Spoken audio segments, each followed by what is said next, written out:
if I get 4 more, then I match with Q and Denise, and Yeah. that's what I want. But I really want to do better than them. So Oh shit, ladies and gentlemen, she turned her chair around. She's about to have a frank discussion with an inner city turmoil group of kids. She's gonna Michelle Pfeiffer Dangerous Mind this shit now. got the There's a wrong reference. vibes now. We're Let's go. spending most our Next lives living question. in a I'm ready. gangster's paradise. All right. Um.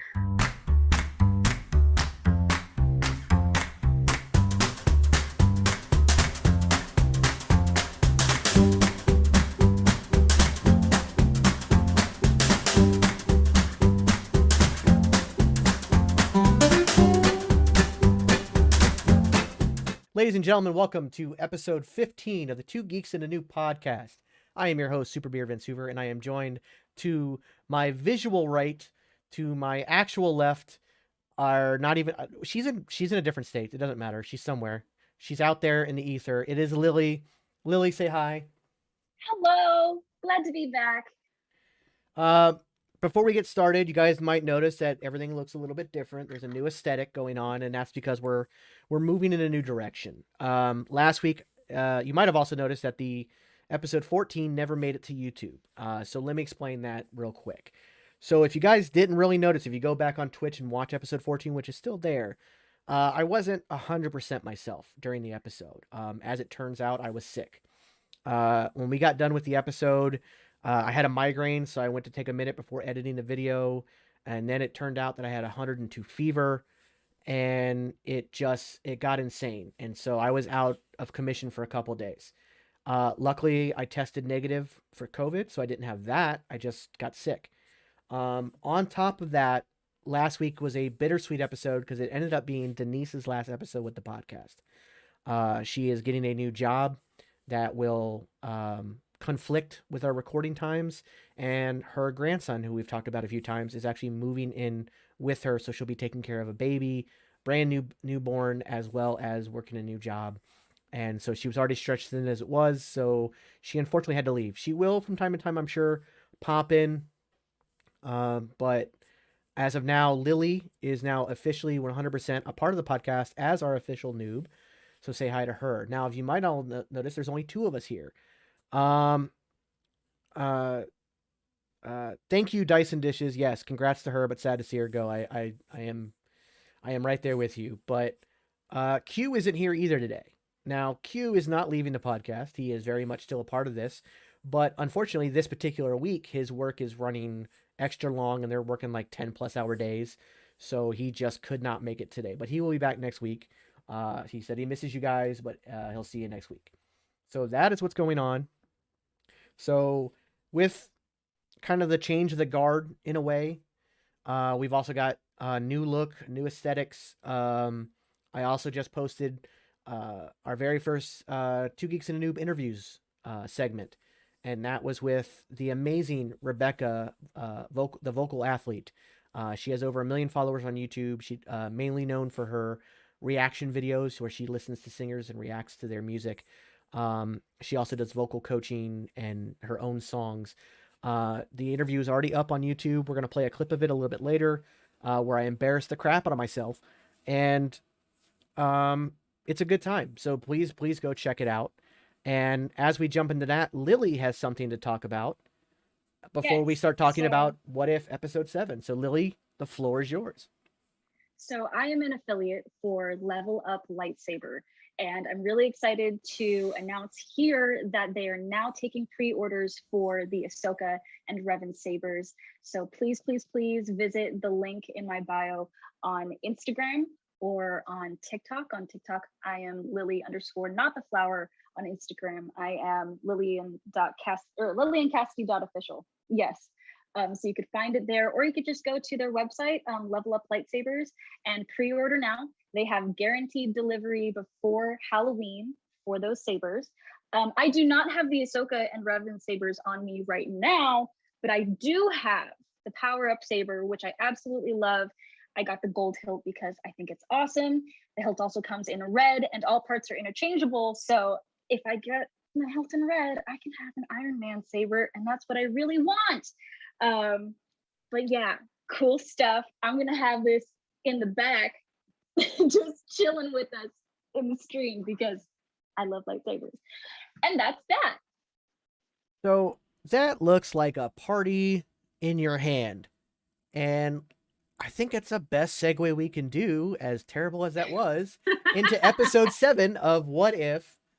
And that is, what if Thor was an only child? Or were an only child. Let me have proper grammar here. So yeah, quick rundown of the episode.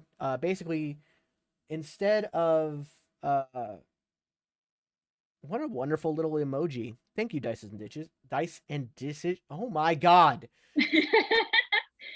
Thank you, Dice and Dishes. Oh, I can't talk. My god. Anyways. So a basic summary of episode 7 was instead of Odin keeping Loki after the battle with the frost giants, he brought Loki back to his father as kind of a peace offering and used that to bridge the gap between the frost giants and the Asgardians. So instead of having this tentative peace treaty that was very tumultuous, to say the least, they actually became almost like a friendly co-op, co-living kind of thing. So Thor grew up without Loki. He grew up without Loki picking on him. He grew up without Loki's tricks. And it made him, I guess, become a party boy of sorts, where he just, everything was all about living life as a party. Like he was a frat boy, for lack of a better term. So Lily, what were your thoughts on the episode? I mean, it's another pretty great what if episode. However, like as much as I enjoyed it and all the comedy, I just felt like it was too long, a lot longer than it should have been. But you know, overall, great what if. The most important part was the last 30 seconds. So yeah. Yeah, we will get into the ending in a bit. We'll get there. We normally do jump around a lot, but we're going to try to go linearly with this one because I think this episode plays well literally. Dude, you need to do a vocal warm up or something. I've already done that today. I've already spent over an hour with a vocal coach. Thank you very much. That was today. That's true. And she's awesome. Love Rebecca. This episode, I think, plays best in that linear sense. So starting at the top, Thor and Frigga are watching Odin fall into his traditional 1,000-year Odin sleep. It's been 1,000 years. He's got to recharge. He's like a cell phone. He's like a smartphone. Great and powerful in your hand, and then he has to in your hand. That's gross. What am I talking about? Great and powerful, but then has to recharge. Awful. So not only does Thor take this as its vacation time, Frigga takes it as vacation time. Like, she was so happy for him to fall asleep. She's like, up, go to my sister's. Like she ever could not go to her. Like, so remember, this is based around the MCU versions of these characters. In what way, shape, or form did you ever think Rene Russo's Frigga did not have the freedom to go do whatever the hell she wanted to do? So that was a little bit weird to me. I thought that was an odd choice because I don't see how that would have, like, not having Loki shouldn't have changed that aesthetic for her, but I understand Thor. So Thor decides to go hide on a planet that nobody, it's a planet nobody looks at. And I don't think Earth was was what he was actually talking about. So, in the beginning, he says that I'm going to go somewhere when, like, Heimdall's it's not even worth his time to look at. Of course he looks at Earth. Mm-hmm. They're gods on Earth. Like, Norse mythology is based around their visits to Earth. They used to go to Midgard a lot. But if you notice, when he gets to Earth, he's also surrounded by a bunch of Sicarian ships. The Grandmaster, Korg, Meek, and all these other people from Sakaar. So I think Sakaar was actually the planet that nobody cares about, that he went to first. And then he brought the party from... When the Sakaar party got a little crazy, they decided to come to Earth. So I think that's what he meant by that. I could be reading more into it than I am, but this is the No, read into it. I Yeah. like that theory. It does make sense. Because, Sakaar is the trash planet. Yeah. And they It's do their own shit. So well, you got to remember he also talks about the Grandmaster even talked about it in Ragnarok, where nobody pays attention to that planet. It is literally the dump hole. All these wormholes just dump there. It's where they dump trash. So it's not Yeah. meant to be a planet that anybody pays any attention to, which is why he gets away with running that place. I love the fact that Jeff Goldblum was back to be the voice of the Grandmaster. Clancy Brown was Sorter. There was so many people back. The only people not back were Brie Larson for Captain Marvel. Crap. Drax, of course. And Ray Stevenson didn't come back for Volstagg, which made me a little upset because I love Volstagg because he too is a fat bearded guy. So Dyson Dishes says, I think she had the freedom, but it's that time of life where she can just bitch and drink about everything, including Odin. So Dyson Dishes has been in a relationship before, obviously.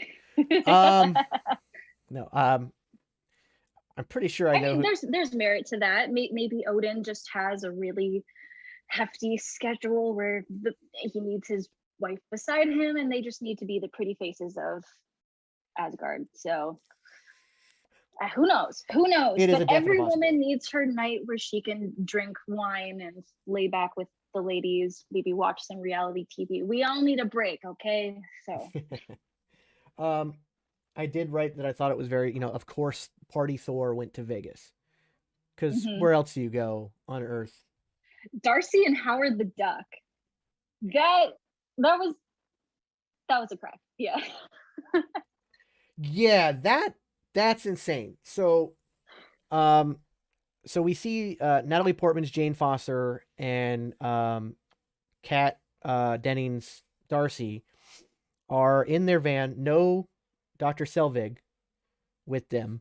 But they saw that I think it was Alpha Centauri was the star that blew up, or a planet near Alpha Centauri blew up based around the same rays. And so she was tracking it to Earth. It comes, but it blows right past the desert and right into Vegas. She thinks it's an invasion. She assumes the worst. But when she gets there, of course, she sees Thor, instantly falls in love with him, and it's Party Thor, but he has all his friends with him. So again, we had Howard the Duck, we had Korg, we had Drax, we had Meek, the Warriors 3, but even they were more chill. Hold on 1 second. Yeah. I want to be nitpicky about the fact that Jane falls in love with Thor immediately because she is written as a very intelligent woman. And first tall, buff, handsome man she sees, she's just like, I love you. Wait, what? Yeah, I think part of that is the time restraint of the episodes. Because I remember, you said this one felt long. To me, it felt super short. Because again, it's the same as with the very first episode where you're trying to pack a whole lot of things in. You're trying to pack a whole 2-hour-long movie into 25 minutes. What are they packing into this episode, though? Well, no, I'll get there. What are they? Just party scenes. Come on. Well, it's really not just party scenes, because at the end of the day, see, again, we can't go linearly. You have to jump around. When Thor realizes the error of his ways and has to clean up and straighten up and have that moral lesson of, I need to do what's right. That's what all of Thor 1 is. It's him, because he's kind of Party Thor in Thor 1, but he's more warrior than partier, but he's brash and cavalier and wants to do things his way. And so throughout that movie, you have to find out it's to show he's worthy to be a good king, and to hold Mjolnir, he has to be worthy. Which, by the way, I did find it interesting that Mjolnir doesn't have the spell in this. He hasn't been cast down by Odin, because remember, when in the movie, Odin casts him to Earth and then puts the spell on Mjolnir. So why Captain Marvel couldn't lift Mjolnir off her chest, I don't know. Because at that point, it's not a matter of somebody being worthy to lift it. Yes.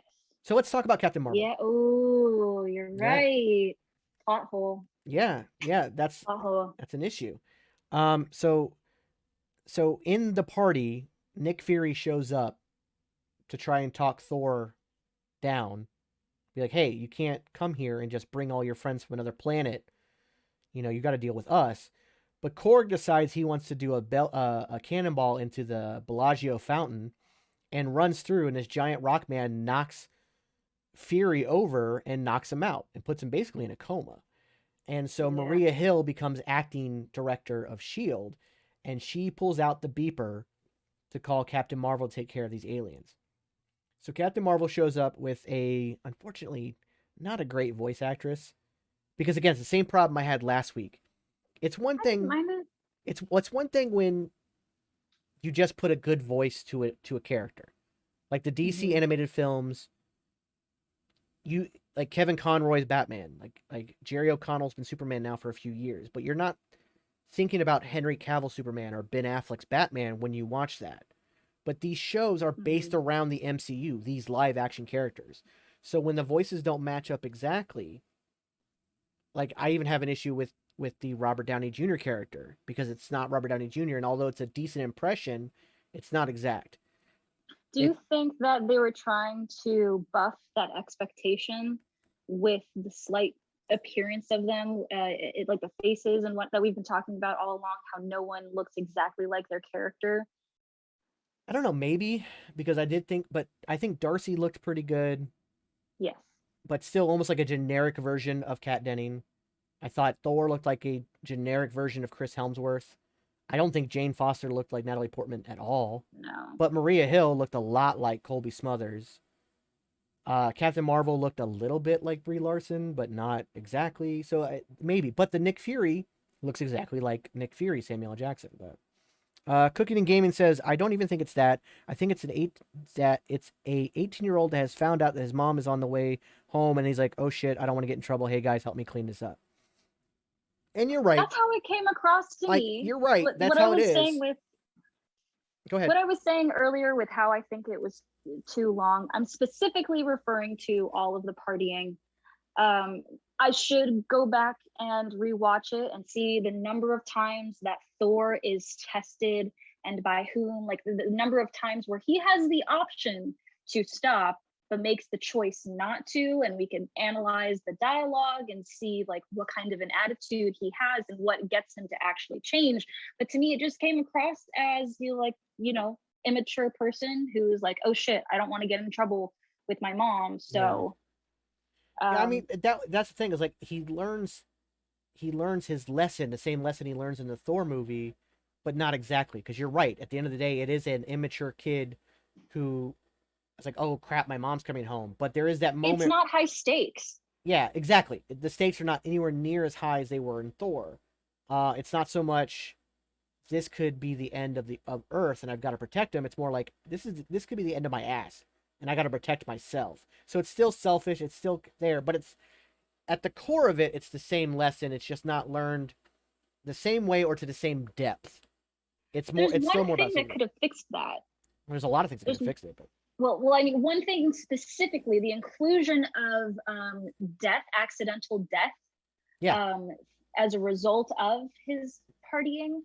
The closest we come to that is having Nick Fury like put in a coma, I guess, but we don't actually even see him. He doesn't see that. He doesn't have to process that people are getting hurt because of his nature.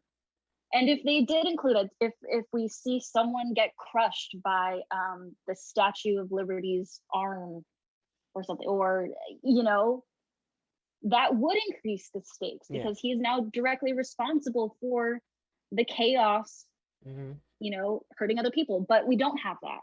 Why don't we? Yeah, it gets touched on when Jane is basically interrogating him about his last party that blew up the planet, and he shuns it off. It's like, oh, there wasn't even any life there. It was just a trash planet. No big deal. It was more of a meteor. Not a big deal. But she's trying to no one got hurt. Yeah, she's trying to convey to him that there could still be consequences. But then it kind of goes to the wayside. And it becomes more about the battle between Captain Marvel and Thor and the fact that his mom is on the way. Hold on, let me get to where it was. I did find it pretty interesting that Party Thor may actually not be that bad of a thing, though. Because you think, he had the Frost Giants on his side. He had Sakaar on his side. He had Surtur, who Or was supposed did to... he have the Frost Giants on his side? Well, That's Loki, like, unclear. it was brother from another mother. They were very tight. Like, I do think Yeah, that... but Loki bails at the end. Well, yeah, he's just your typical frat boy. He's like, hey, this isn't my mess. I'm out. It wasn't bailing because he doesn't love him. It wasn't bailing because he didn't, they're not together as friends. It was just like, dude, this is your mess. I'm not dealing with your mom yelling at me. I'm out. Because she ain't my mom. I'm out. That's all that was. That was, again, it's selfish frat boy mentality. But what I found most interesting is he has Surtur on his side. And Surtur is actually the end of Asgard. He is the one that brings Ragnarok. And so the fact that he's hanging out with Surtur, that means no Ragnarok, which is actually important to Norse mythology because it's how they reset. Yes. So it has to happen, and it happens every so many thousands of years. I have a note here. I basically put that Party Thor as Michael Bay. And let me explain that. Okay. So I used to do a show called Comic Book 101, and one of the things we did was we went and, we reviewed movies for a local theater, and, we made little commercials and stuff. And one of the ones I did was that we saw the Transformers The Last Night, which is one of the worst films ever made. Ever. Haven't seen it, so I don't. It's awful. But in, like, all the Transformers movies and all of, like, Michael Bay's big films, he's constantly destroying major historical landmarks.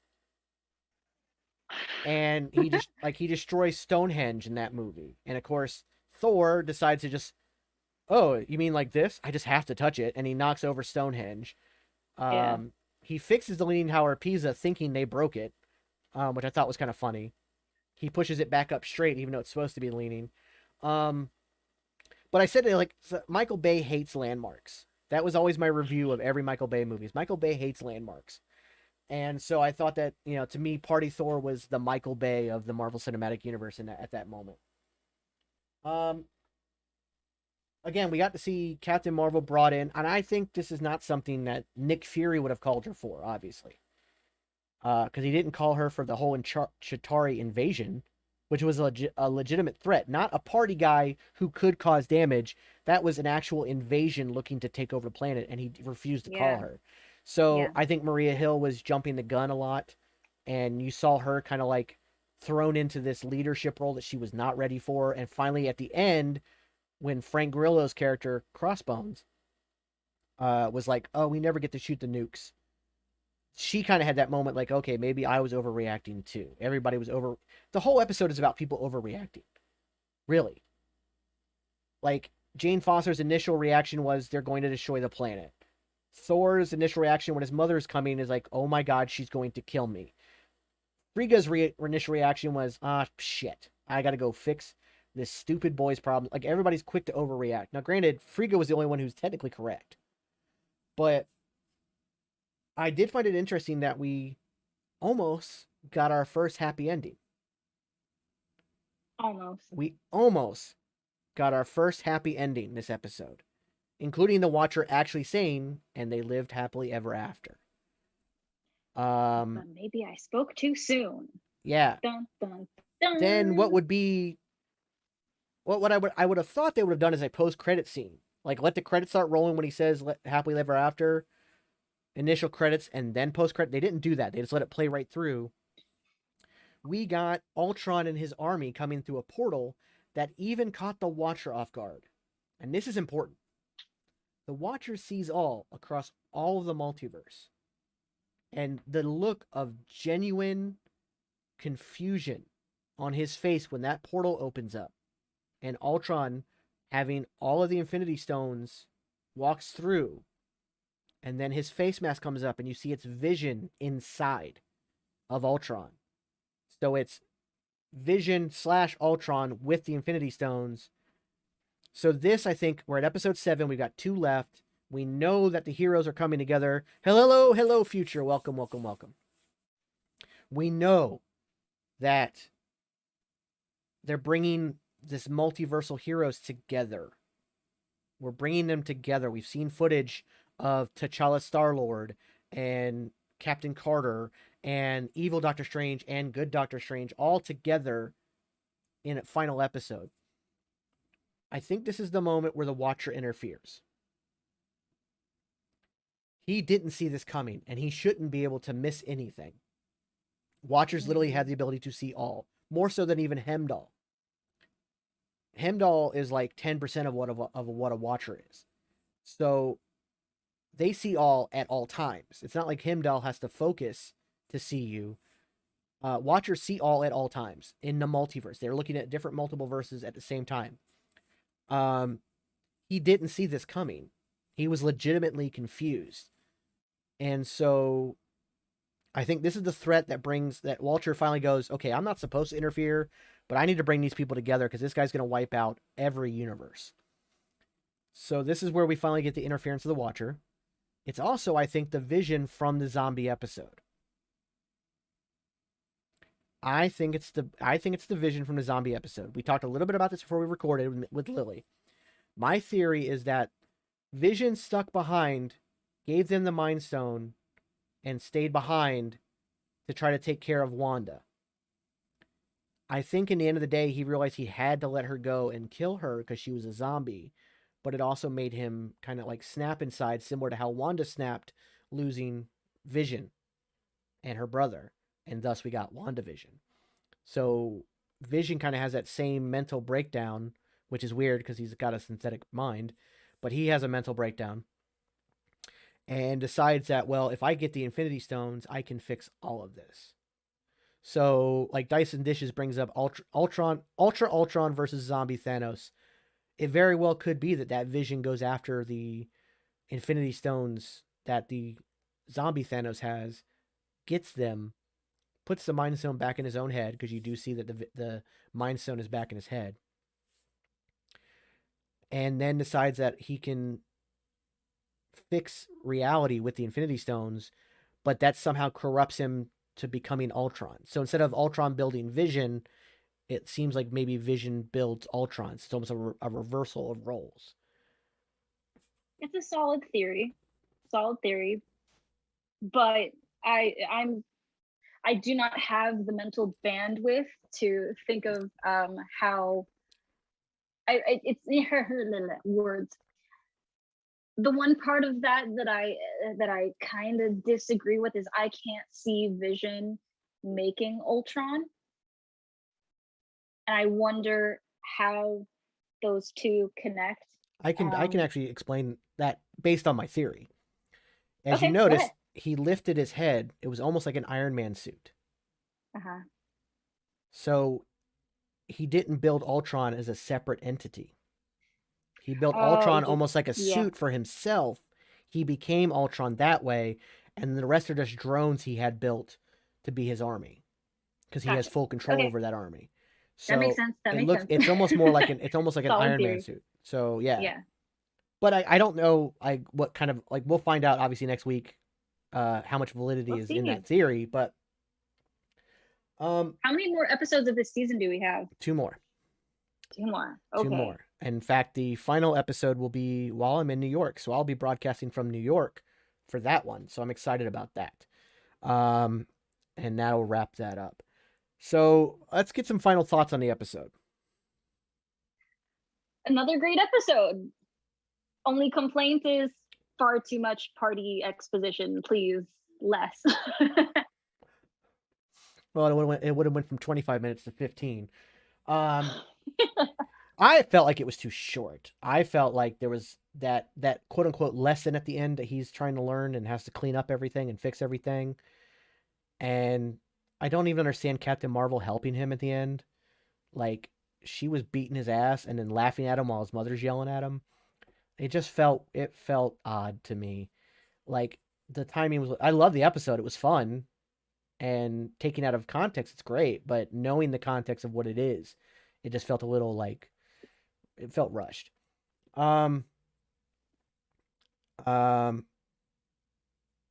Yeah, actually, Thor meets the Hangover. Thor meets the Hangover. I meant to write that down because that was exactly what was going through my head was Thor. Especially you had Rocket Raccoon passed out in the sink and tattoo all of that stuff. So yeah, The only thing missing was a missing tooth and a tiger. But that was great. So before we jump into Lily's ultimate Marvel quiz, I want to show you guys a quick clip from our new interview segment.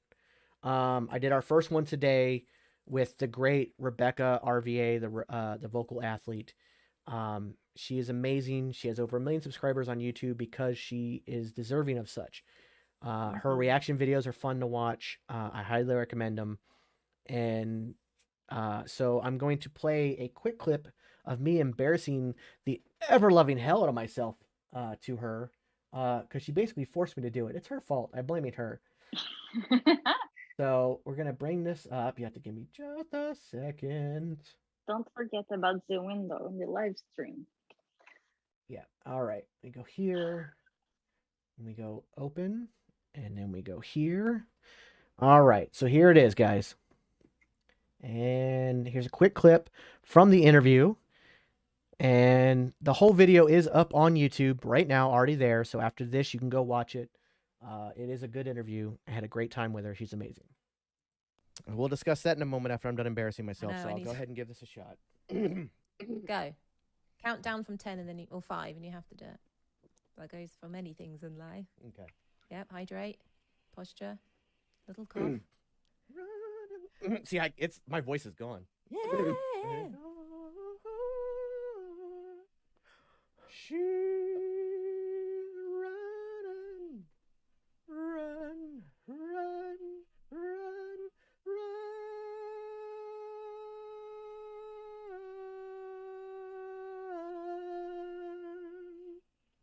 There you go. Well I done. I don't know if anyone else could hear that because it cuts out a lot, which I know happens when you're like really high. And Which is the unfortunately, annoying thing with recording and things when you're doing this sort of stuff. But yeah, we did get a peek, and it was very. At least you could carry the tune. Well, it's one thing to be put on the spot and sing just the high note of that song. Like if I was at karaoke, I would know I could nail it about 10% better, getting through the whole song, but only 10% better. I cannot sing. That is all there is to it. Was that clear before she asked you? Yes. Oh, I made it very clear. And then she was like, "Oh, no. She goes, just do it. Just do it. It'll be great. Just do it." And she was so gracious. She said I sounded very good when I clearly did not. But the whole rest of the interview is fantastic. She is an amazing person. Please go check her out. Check out the interview. Watch the whole interview, please. Like and subscribe, which I didn't mention before, but I'm going to mention it now. Like and subscribe. Hit that notification bell so you know when more videos like that interview go up, as well as the podcast episodes, our reviews. There's a lot of things coming down the road. Lily and I have been talking ever since she came on full time. We've been talking about doing like trailer reactions, possibly her and I doing music video reactions. We're going to do watch parties with really shitty movies and have a good time with that. So there's a lot of stuff coming up. It's going to be a great time. And real quick, just so nobody's freaking out, I know that the chat cleared because I switched from one stream to another real quick. Your chat is there. Don't worry about it. You can see it on the side. It will be there. But I spit all over my iPad on that one. Thank you. Thank you, future. Thank you. Yes, no, maybe.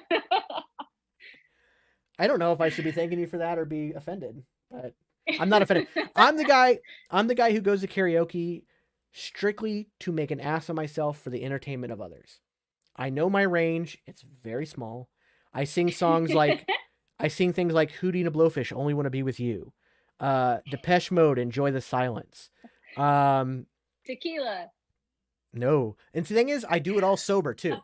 I do it all sober. I'm not a drinker. I'm just not. I don't like being drunk. No. I'm talking about the song Tequila. Oh, well, that's just yeah. No, that's one that they don't even do on karaoke. They'll just play it in between songs because there's only one word. But I do I keep it. I have a particular range. I look at myself like, you guys remember the movie Ted? I look at it like that. Like, what? We might have to see if that's on Amazon Prime and do a watch party one with that. Okay. Because wow. There is a karaoke scene in that though, and he makes fun of 90s singers, how they all sing almost like Kermit the Frog. You know, so no, like drinking makes it a lot worse for me, future. But for all those who do remember Ted, because not all of us just got out of the womb yesterday. Ted, that's not even that old of a movie. I think it's actually like 10 years though. Anyways, They would have been 12. Shut up. Shut up. I'll see myself out. I don't deserve to be here. Oh my god. No, sit down. You have a quiz. You have a quiz, miss. And it is quiz time. It is quiz time, ladies and gentlemen. God. Now, I hate you. now, real quick, I'm going to have to ask everybody in chat, do not answer until after Lily gives her answer. I do not want her cheating. I trust Lily, but I don't trust Lily at all. And I expect her to cheat Making wholeheartedly. sure that my hands are visible so that you know that I am not on my phone or typing on the computer. So, for anybody who's been following the podcast since day one, Denise and Q actually took this quiz. And it is one question from every Marvel Cinematic Universe film in the Infinity Saga, and one question from WandaVision and one question from Falcon. So 25 questions in total. They are multiple choice. Denise and Q tied with 15 out of 25, which was heartbreaking to me, to say the least. I, of course, got a perfect score, but then again, I'm me. Did I also mention that I'm humble? By the way, real quick, sidebar, there's a great song by Lonely Island from the Pop Star movie soundtrack called I Am So Humble. So good. Anyways, so there'll be one question from each film, and they're going to go in order of release order. So we're going to start with Iron Man 1 and go from there. Okay. Monster Caesar, do not help her. I here, look, I'm going to put the Zoom meeting window Full above screen? chat as Okay. well. All right. Yeah, can't see chat anymore. We good. Okay. So starting with Iron Man 1. Okay. What song plays at the beginning of the movie? Is it Iron Man by Black Sabbath? Is it Back in Black by AC/DC? Is it Ordinary World by Duran Duran? Or is it Stairway to Heaven by Led Zeppelin? Back in Black. Very good. You are correct. That is one. Tally one for Lily. I do love me some AC/DC. Although I do say Ordinary World by Duran Duran would have been amazing. And then in Iron Man 2, it's Shoot to Thrill. I'll never forget that opening sequence. All right. Do I get another point for that one? Half a point? I'll put a little star here. There may be a bonus point if we need it to break that to you to get over 15, as I know your goal. Okay. Now on to Incredible Hulk, a film you have not seen. No, I have not seen that. So, this is the end credit scene from that movie. Okay. Where Tony Stark approaches General Ross. What does Tony tell General Ross at the end of the film? A, that he wants to study the Hulk. B, that he knows about S.H.I.E.L.D. C, they are putting a team together. Or D, Ross owes him money. I'm tempted to say it is B, but I feel like this that happens at another.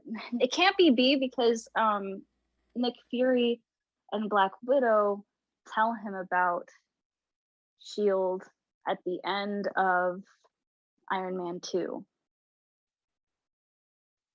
Tell me if I'm in the right direction or I don't know. Well, I mean, you're kind of you're in the right ballpark there with your second part of thinking there. So, as somebody, since you haven't seen this movie, I will tell you it is not B. That is the only hint I will give you. It's A, C, or D. Can you repeat A, C, and D, please? A, that he wants to study the Hulk. B, or no, C, they are putting a team together. Or D, Ross owes him money. or as Future put it, E, they were on the Maury Povich show and tells him he is not the father.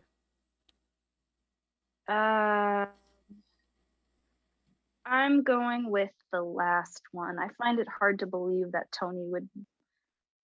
Well, is Tony supposed to know about the Hulk? Because at that point, because in Avengers, that's when he reads his. It's got to be the last one. The money one? It's either money or they're putting together a team. But what's the point? Like, it's got to be the money one. Come on. It can't be that they're putting together a team. So your final answer is D? I don't know. I hate quiz. Now remember, everybody, I will say this. Your logic is not sound only because everybody at that point knew of the Hulk because the story was all over the news of him breaking Harlem. All right, we'll go with studying the Hulk. Lock in the answer in. So you're going with A. Yes. Either way, you were wrong. It is C. They're putting a team together. You forgot about the end credit scene of Iron Man 1 where Nick Fury approached him and said, we're putting a team together. But why would they do that twice? Because now Tony was trying to get the Hulk on that team. But because the Hulk was gone, so no point for Lily. Lily is still at 1. Now, I gave you a lot of leeway on that one because you haven't seen that particular film, and I don't. Yeah, and I still. Don't forget, you have that bonus point I may give you. The chat doesn't want to give you any bonus points, by the way. They say no extra points. But I'll just start spewing facts from other movies, and we'll see if that works. I am only forgiving about that film because it's hard to get a hold of it now without buying it on Amazon. It's not on Disney Plus, but all the rest of these, besides, I would have watched it if I could. Yeah. All the rest of these, besides the Spider-Man ones, are on Disney Plus. But the Spider-Man films are in this too. But those are recent, so you get no leeway on those. I've seen them. Okay. Iron Man 2. What fake name does Natasha use when she first meets Tony? Before I read the answers, I will say this is the first question that both Denise and Q got wrong. Okay, go. I think we'll get it. Is it A, Natalie Rushman? B, Natalya Romanoff? C, Nicole Ronan? Or D, Naya Rabe? Rushman. So you're going with A, Rushman. That is correct. Very, very good. Very. Eat shit, Q. No. I'm gonna clip that and show it. Okay. Now we're on to the first Thor movie, which is very prevalent because that's kind of what the What If episode was based around. Mm-hmm. What does Thor want another of when he's in the diner? A. Coffee. All right, like fine. You don't want to hear the answers, then screw everybody listening who's trying to take the quiz along with you. It is A, a slice of pie, B, a piece of toast, C, a stack of pancakes, or D, a cup of coffee. A cup of coffee. It is a cup of coffee. Another.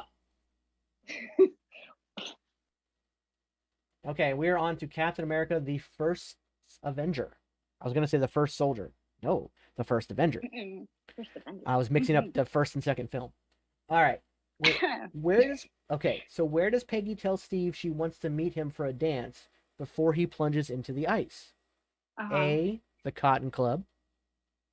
B, the Stork Club. C, El Morocco. Or D, the Copacabana. B. The Stork Club?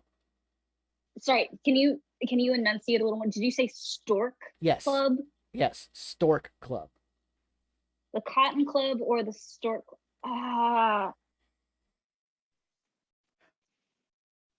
Trust your instincts. B. The Stork Club is incorrect. I'm sorry. No, it is correct. You're good. I was gonna be like, good job, man. That is correct. I'm doing so well. Okay. Now we're on to the Avengers film. Wait, hold on. Who's talking about in the butt? Where did that come from? Monster Caesar something like in the butt. I'm so confused. Okay. I don't know. I don't know. I can't see comments, remember? Good, So very good.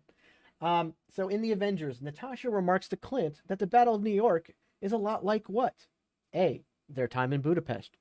B. Their time in Prague. C. Their time in Istanbul. Or D. Their time in Sokovia. it's a Budapest. It is Budapest. I think Which everybody they knows that. also, yeah, I like the callback that they did in the Black Widow movie. It's Budapest, not Pest. Pest. Oh, it was okay. He was saying E, time in the butt. Got it. All right. On to Iron Man 3. What is the name of the little boy Tony befriends when stranded? Is it A, Harry, B, Henry, C, Harley, or D, Holden? So you've got Harry, Henry, God damn it. No, you good. I'm already, so I can talk. Of the Iron Man movies that I've seen, Iron Man 3 is the one I've seen the fewest number of times, but I'm pretty certain that it is Henry. So you're going with A, Henry. I thought B was Henry. It is B, Henry. So you're going with B, Henry. I'm apparently Yes. visually dyslexic too. So you're going with B, Henry.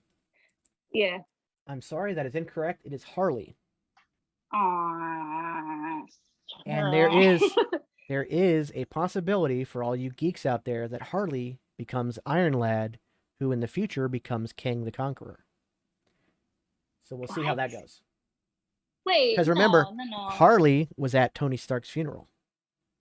Are you talking about in the What If series? No, I'm talking about in the movies coming up. Harley could end up being Iron Lad, who then in turn Iron Lad will one day become King the Conqueror. In the comics, Okay. Iron Lad of the Young Avengers is a young King the Conqueror. Okay. Now, Interesting. so they could, and like Future says right there, Harley Keener the Iron Lad. There's a chance. Next question. There is a chance. Keep that in mind, people. And he was at Tony Stark's funeral in Avengers Endgame. Except for he wasn't a little boy then. He was, almost an adult at that point. So Thor: The Dark World. Mm-hmm. What many believe to be the worst film in the MCU. I don't think it's that bad. It's not that bad, but I haven't seen it that many times. So. Oh, that's like you paused for a second. You're like, I haven't seen it, and like there was a pause, and I was like, oh no. It's not that bad. I haven't watched the movie at all. It's not that bad. I've never seen it, but I don't know. Whatever. So, where did Sif and Volstagg hide the Reality Stone at the end of the movie? So this is one of the mid-credit. This is either the mid-credit scene or the post-credit scene. Did they hide it on A, Vormir, B, in a vault on Asgard, C, inside Sif's sword, or D, they gave it to the Collector? So it's not Sif's sword. Correct. I'll give you that. So you have Vormir, a vault on Asgard, or they gave it to the Collector. No, it was not. It was not up the butt. That is correct. Cooking and gaming. It was not up the butt. It's not in a vault on Asgard. Okay, so you've eliminated 2 of your answers so far. I'm gonna go with the Collector. Wait, no, hold on. So. No. Talk it out. You got 2 answers left that you're thinking. You're leaning towards 2. Right? You've eliminated 2. You're leaning towards 2. You have either on Vormir or given to the Collector. Do we see Vormir in the movie? I don't remember visually what it looks like. We saw Vormir twice. Once in Infinity War and once in Endgame. What was the significance of Vormir?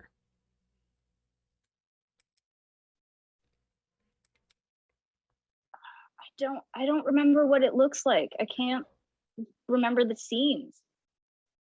Well, you've narrowed it down to a 50-50 in your mind. So it's basically I might have let's go with Vormir. You're gonna say Vormir? Yeah. Should have went with your gut and went with Collector because it was Collector. And I'd actually and you've got to listen to context clues, dear. I gave you the answer. I said we've only seen it twice in the movies, Infinity War and Endgame. So it couldn't have been in Thor: The Dark World. Yeah. It couldn't have been in Thor: The Dark. You basically handed that one to me, and I wasn't paying attention. Yeah. All right. I think I've gotten 3 wrong now. So I think you've only gotten 2 wrong. I thought that was number 3. All right, go. It might be 3. I don't know. They're not, for some reason they're not numbered. So I know you have 6 right. I think it's 3. You have 6 right and a possible bonus point. Okay. If Future's like, Lily, you're killing me with this question, and then he's trying to like project his thoughts to your head. It didn't work. It's not working. All right, we are on to Captain America and the Winter Soldier, arguably the best film in the cinematic universe. What does Winter Soldier say to Steve? What does Bucky say to Steve? What does the Winter Soldier say after Steve recognizes him for the first time? A, who the hell is Bucky? B, do I know you? C, he's gone. Or D, what did you say? I just had fun reading those. Bucky? Yes, it is A, who the hell is Bucky, for the win. I just had fun reading those off. All right. Hold on a second. Monster Caesar says E, that's America's butt. The proper term is America's ass. No need to censor yourself here. All right. We're on to Guardians of the Galaxy. Oh, yay. Another fun film. What were the 3 items that Rocket claims he needed in order to escape the prison? Was it A, a security card, a fork, and an ankle monitor?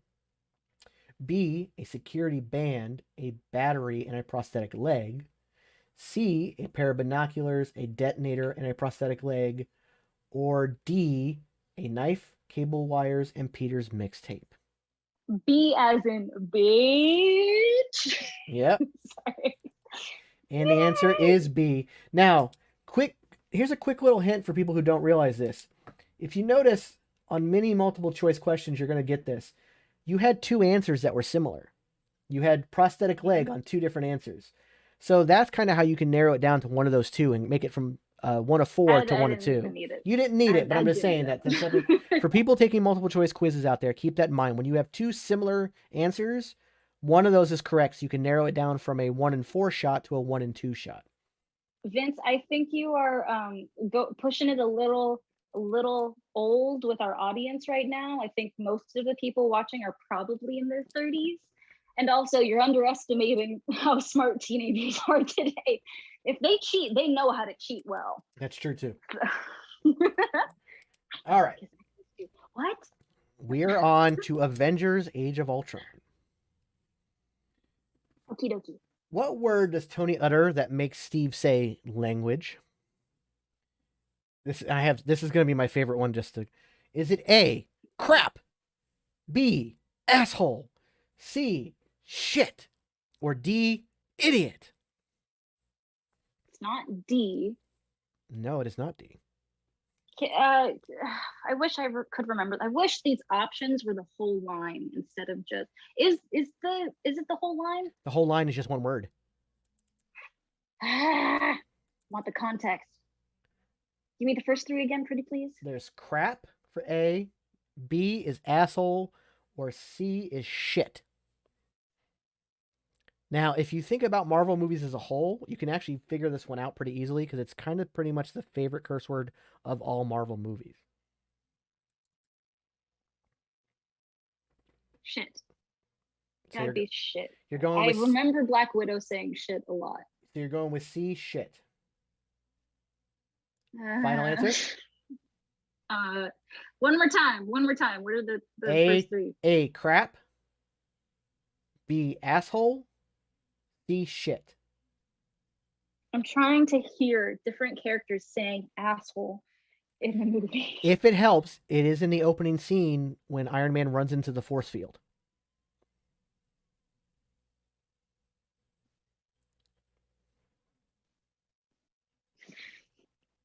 I hate this. Shit. I'm going with shit. Your answer is shit, and your answer would be correct. God. Dude, I'm like panicking. I have to do better than Q and Denise. I have to. You need to start trusting your gut. Yeah. Second guessing myself.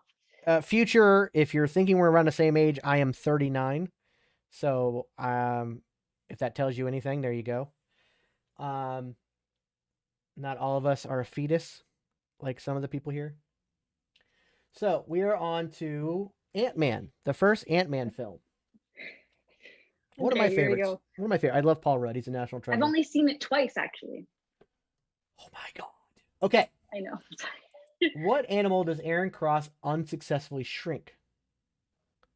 Is it A, a mouse, B, a sheep, C, a duck, or D, a hamster? A sheep. Yeah, it is a sheep. That's an easy one. Yeah. I should rewatch Ant-Man. It takes place not too far away from where I grew up. So, and I love the humor. So, yeah. All right. By the way, Shang-Chi, besides the mystical parts of it, takes place in San Francisco. Mm-hmm. And I still have not seen it. I know you haven't. And that's why I'm throwing it at you. Everybody in the comments attack her for not seeing Shang-Chi, even if you haven't seen it yet. Don't mention that you haven't seen it yet, but tell her that she's a terrible person for not seeing it. Okay, so now we're on Captain America's Civil War. Mm-hmm. To me, I like it better than Winter Soldier, but Winter Soldier is phenomenal. Who is not on Iron Man's team? So is it A, Vision, B, Black Panther, C, Hawkeye, or D, Black Widow? Who of those is not on his team? Wait a second. This feels like a trick question because Black Widow goes back and forth a little.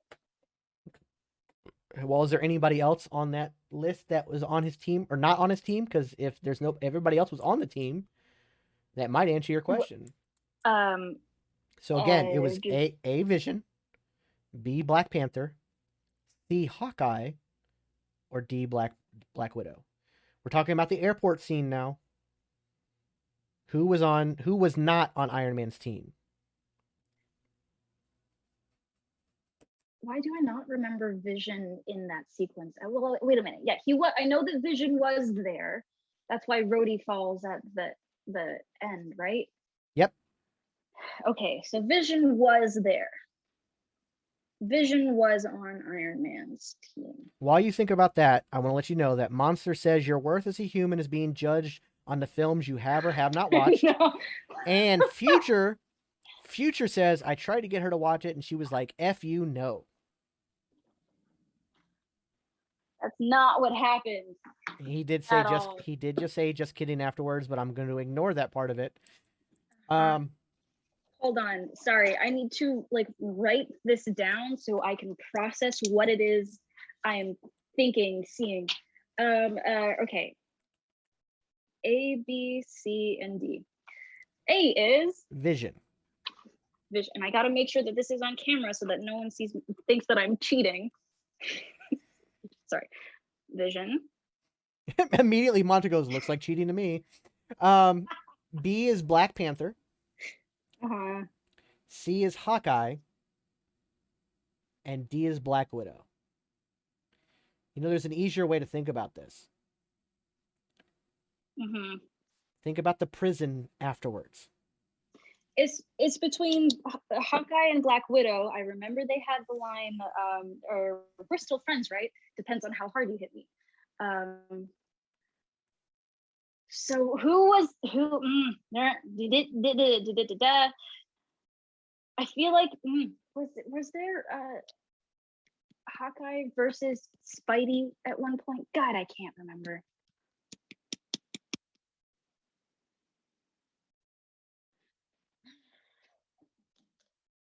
I'm having a temper tantrum right now. Just God damn it. By the way, really? ladies and gentlemen, I do believe we have our clip for the opening scene of that podcast for tomorrow.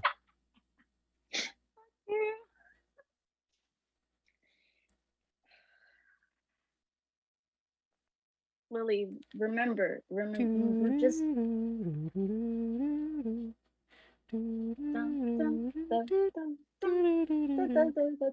good thing this isn't being timed because it would kill me. It's 50-50, Lily. Come on, you can do it. Think about the Is- prison. Think Yeah, about the raft. Who is in prison after the airport scene? Hawkeye is in the prison. Black Widow goes to rescue them. So Hawkeye was not on Tony's team. So your answer is C, Hawkeye? Yes. Correct. Okay, I'm having a heart attack right now. I'm literally just, come on. Baiting you. That one is a little bit trickier because Black Widow does turn at the end of the fight to help Cap. But she was on Team Iron Man. She signed the accords. Dude, I'm so panicky right now. My value as a nerd is up for debate right now. Well, This is the test. let me calm you down just a little bit. Because remember, you're not vying for geek. You're vying for noob. Remember that. But if I do better than Q, does that mean that I'm no longer the noob? No.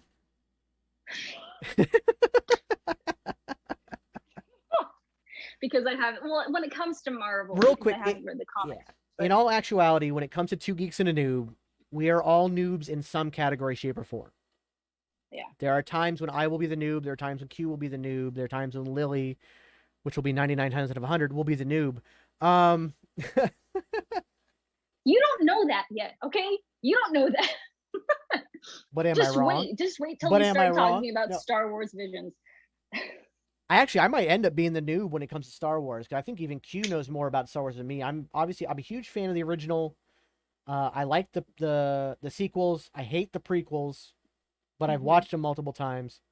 But I've not watched a ton of the side stuff. I did read a couple of the novels, but for the most part, I've never been a diehard on Star Wars. So that one, I would probably be the noob when it comes to that. I still know more than most, but I would probably be the noob out of the three of you, three of us for sure. Okay, What's my point tally right now? You are at 11 points. Ooh. So you're doing well. If I get 4 more, then I match with Q and Denise, and that's what I want. But I really want to do better than them. So. Oh shit, ladies and gentlemen! She turned her chair around. She's about to have a frank discussion with an inner city turmoil group of kids. She's gonna Michelle Pfeiffer Dangerous Mind this shit now. There's a reference. Let's go. Next question. I'm ready. Paradise. All right. Doctor Strange. My personal favorite film out of all of them. Denise's personal favorite too. But this is a question they both actually got wrong. Ooh, okay. What type of doctor is Stephen Strange? Is he A, a neurosurgeon, B, a cardiothoracic surgeon, C, a trauma surgeon, or D, a plastic surgeon? If they got this wrong. This one is actually, it can be confusing. I'll read them again. A, neurosurgeon, B, cardiothoracic surgeon, C, trauma surgeon, or D, plastic surgeon.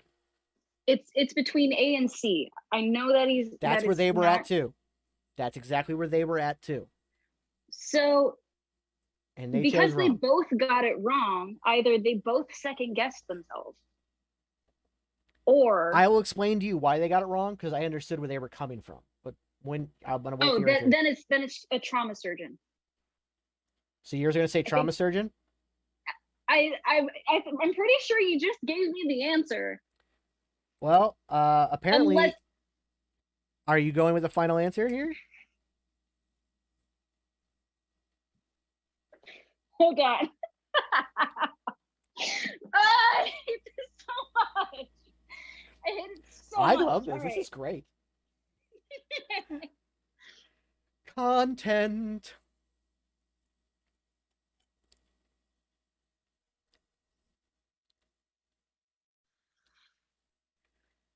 I'm going off of the first scene. Yep. When he takes, it's a trauma surgeon. He's a trauma surgeon. So C, final answer? Yes. Unfortunately, you are incorrect. What the fuck? They thought exactly the same way you did. because he went to help Rachel McAdams' character with a trauma patient. But he is a neurosurgeon. Because the surgery he was doing was neurosurgery. He works with the nerves of the body. He works with the brain and all that stuff. Yeah.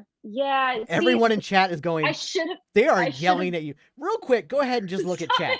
Just look at chat. Go ahead and look at chat real quick. I should have gone with my gut on this one. I should have gone with my gut because neurosurgeon was the but I second guessed myself just like Q and just like Denise. Yep. God damn and it. I told you that they second guessed themselves, and yet you still went with your second guess. I thought when you said that they were second guessing themselves that I didn't think that they would go for trauma surgeon. I didn't do it. So go ahead and peek at chat, and I'll let you respond to them before we move on. By the way, for everybody, the future's saying that this is such a low bar. Are you freaking kidding me right now? I'm doing great.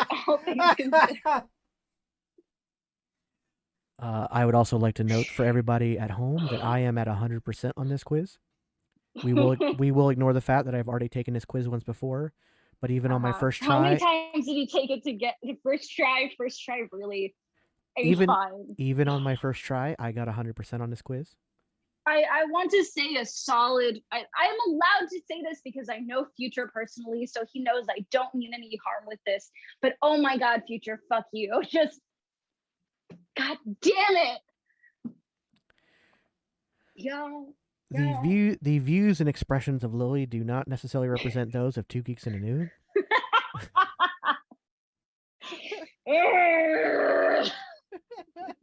This is so good. I am having so much fun.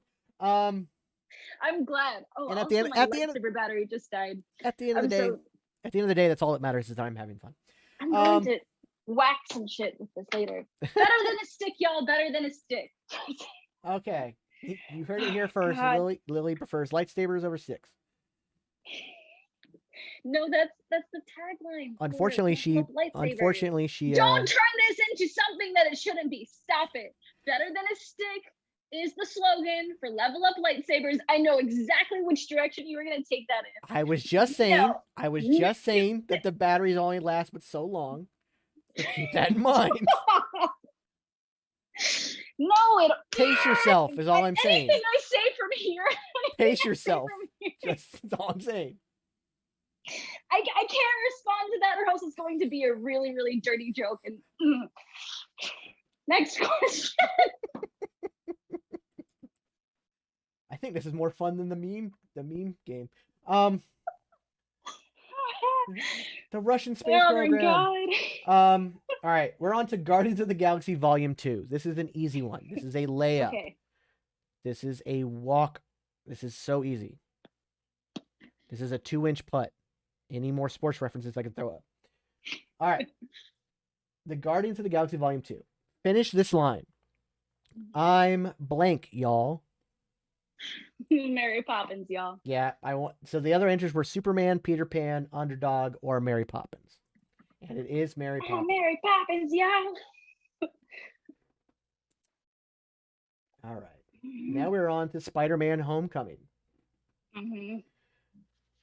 Who does Stan Lee appear as? So think of the Stan Lee cameo from Spider-Man Homecoming. Mm-hmm. A guy who Spider-Man helps across the street. B, a neighbor disturbed by a car alarm. C, Peter's upstairs neighbor.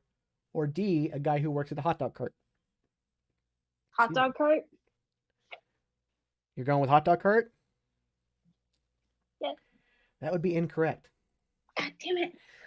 Now, remember, help them across the street? No. Remember what I said about when you have two answers that are similar? That one of those two is right?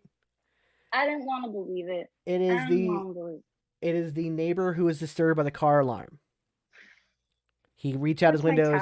Don't make me come down there. You are at 12. Okay. Real quick, let me count how many questions are left. There's 1, 2, 3, 4, 5, 6, 7, 8. There's 9 questions left, so you're doing good. I know I'm doing well. I just have to do better than Q. Okay, we are on to Thor Prove Ragnarok. myself. Uh-huh. This was a question they both got wrong, and I can kind of understand why. No, I think one of them got this one right, actually. What is Valkyrie's scrapper number? Is she scrapper 3, scrapper 16, scrapper 142, or scrapper 232? Now, I will Is this say on her ship? it's what they call her. It's what the Grand Master calls her. You're flipping kidding me. He goes, what do I tell you whenever Scrapper blank shows up? She is starts with a B, and then his partner goes, bitch. And he's like, no, she's the best. So is it Scrapper 3, Scrapper 16, Scrapper 142, or Scrapper 232? Now, I read those in a very specific way. I will say that. Of course I didn't pick up on it. I can't remember the line spoken. Now, Future says he doesn't remember either. I will say this, and this won't help you at all, but is the one clue I can give. The number correlates with the issue of Thor that she first appears in. So it's the issue of Thor that she first appears in. It's one of the last two, I'm assuming. Okay, so you've narrowed it down to 2. In your You mind, could have said 50-50 or not. Well, in your mind, you've narrowed it down to 2. Now you got to narrow it down to 1. 132 or 232? It's 142 or 232. I'm going with 142. And you would be correct. Whew, thank God. I read it that way specifically. The other ones I read as normal numbers. And I appreciate that. Yeah, I read that one specifically as 142. I can hear them saying 142 as opposed to 232. Okay, we are on to Black Panther. Okey-dokey. One of the best films in a long time period. It was nominated for Best Picture. All right. Don't fuck it up. What do Killmonger and Claw steal from the Museum of Great Britain? Is it A, just vibranium, B, vibranium and a mask, C, a map of Wakanda, or D, a map of Wakanda and vibranium? Now, my trick about 2 similar answers does not work here because I know the answer to this one. Okay. It's the vibranium and the mask. Isn't Correct. the vibranium an axe? Yep, it's Something like like a that. weird like mace club thing. Mm. And then his mask. Correct. Woot. Yeah, see that one that's where they try to trick you with the trick. So they had the trick of having 2 similar answers, but then the other 2 wrong answers were also similar. So it's like, oh. Okay, we're on to Avengers Infinity War. Mm-hmm. What elective class did Thor take on Asgard? Was it A, learning to speak Groot, B, hammer making, C, learning to fly a spaceship, or D, how to take care of rabbits? It's not how to fly a spaceship. Okay.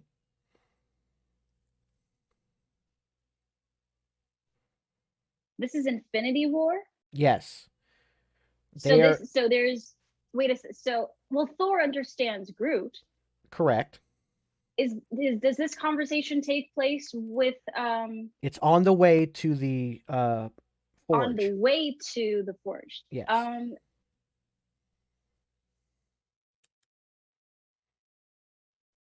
I feel like they have a reference to hammer making, but I'm gonna go with A. Learning to speak Groot? Yeah. That would be correct. Yay! Okay, cool. Because Rocket goes, you can understand him? It's like, yes, I took Groot as an elective. Yeah. I think I'm neck and neck with Q now. You're at 15. Yes! So, Yes! and you still got a few questions to go, so you will be doing quite well. And you can rub it in his face next week. Yeah, I plan on it. Ant-Man and the Wasp. Okay. Scott hid an old Ant-Man suit underneath a trophy. What did the trophy say? Oh, no. World's greatest dad, world's Aw. greatest superhero, world's greatest aunt, or world's greatest grandma? It's either dad or grandma. Okay, you have to give me one. Unless I'm wrong. You gotta remember, think about the movie and the type of people in it and the way the scripts are written. What would be the option they would have chosen? Now, Cassie did give him this. This trophy did come from Cassie. But so then it would either be dad or superhero. Would it? If this is Cassie and how Cassie refers to her dad, unless there was some joke in them messing up with the trophy. What kind of movie is it? I mean, it is starring Paul Rudd. So now I'm inclined to say grandma or aunt, but are you? Future's like, this isn't either or. You got to pick one. You know what? Future isn't playing this game, and he's really not helping right now. So I don't want to hear anything from him.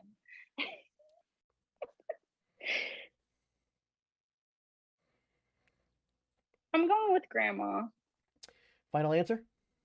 Yeah. If I miss it, I miss it. Good choice. Yay! Thank God.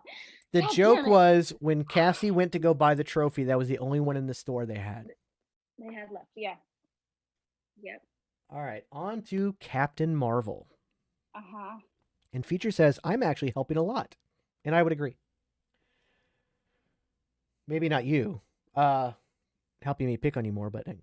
And yes, she did officially beat Q Dyson Dishes. She did officially beat Q. Yes. She is at 16 now.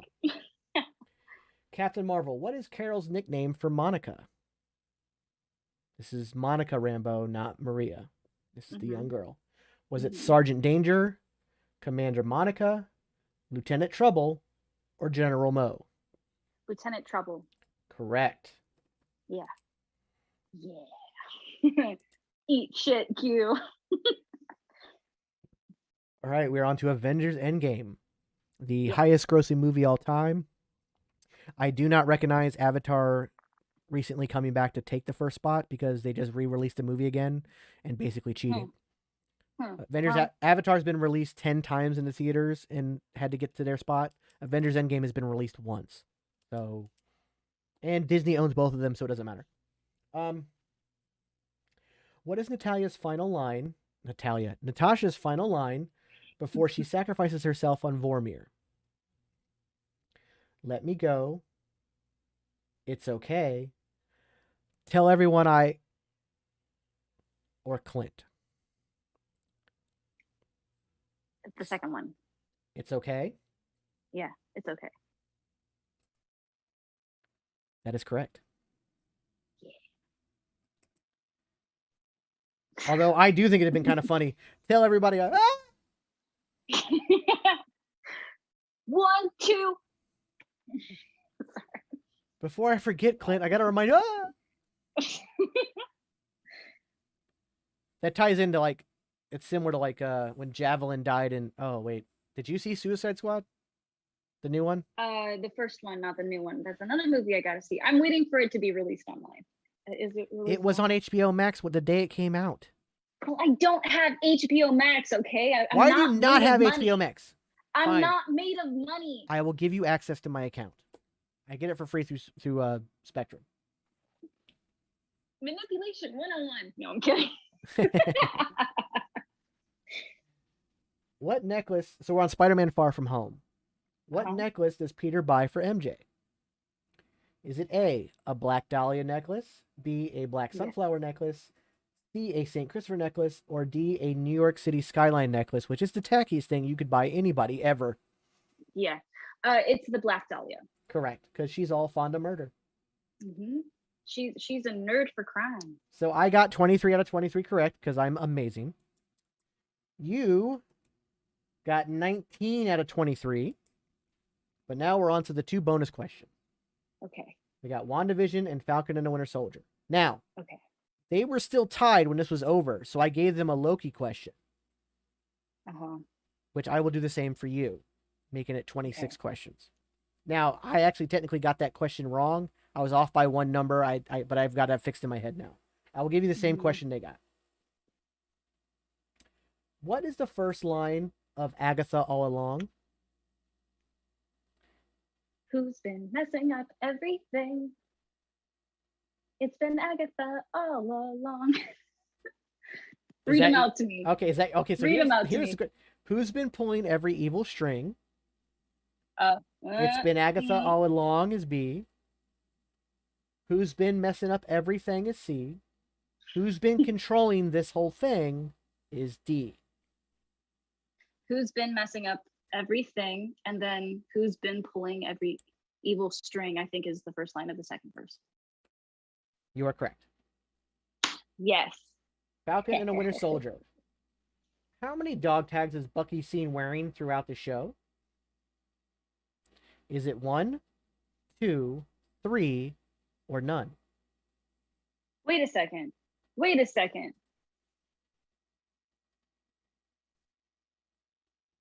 Shit. Okay, so,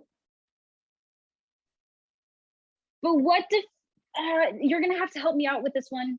Okay. Because you were in the army. Yes. Doesn't, with one set of dog tags, No. has two medals. Yes, it has 2 medals on it. Yes, we're talking about 2 separate. No. What? So that is considered 2 dog tags, because when you are killed in action, they tear one off to give to your family, and the other one stays on your body. So, but we're talking about 2 different chains, not no. the It's metal one plates. chain, but we're talking about the tags themselves. There's 2 tags. So we're talking about the dog tags, not the chains, the tags themselves. So was he wearing 1 tag, 2 tags, 3 tags, or none? It's either 2 tags or none, because he has the tag for Steve, I'm pretty sure. So you've narrowed it down, but you got to narrow it down on one of those. I know. I'm thinking, dude, just let me think out loud, okay?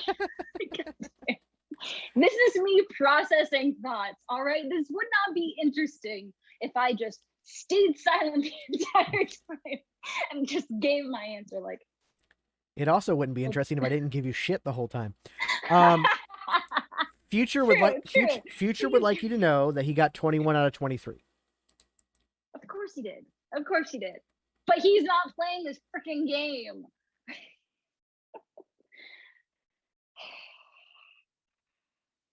Also, he could be lying. I think he could be lying. You heard it here first, Future. She's calling you out. I feel like this might be a trick question because I can't remember him wearing the dog tags. I feel like it's in a box. Maybe he does. I'm gonna go with 2 dog tags. You're going with 2, final answer? Yeah. That would be correct. Okay. Good. Dice and Dishes would let you know that, Lily, this is how the beard works. Saying that me picking on you the whole time and giving you shit. Yeah. Well, of all people, he should know. So that would be 25 out of 25 for me. 21 out of 25 for Lily, which is really good. Now, I will give you the Loki question I gave them. Okay. Once Loki and Mobius figured out that the variant Loki they were hunting was in an apocalyptic setting, what year did they go to find her? What year did they go to find her? Was it A, 2033, B, 2047, C, 2050, or D, 79 BC? It's not 79 BC because that's where they were when they figured it out. Okay, so you've eliminated one answer in your head. Sure.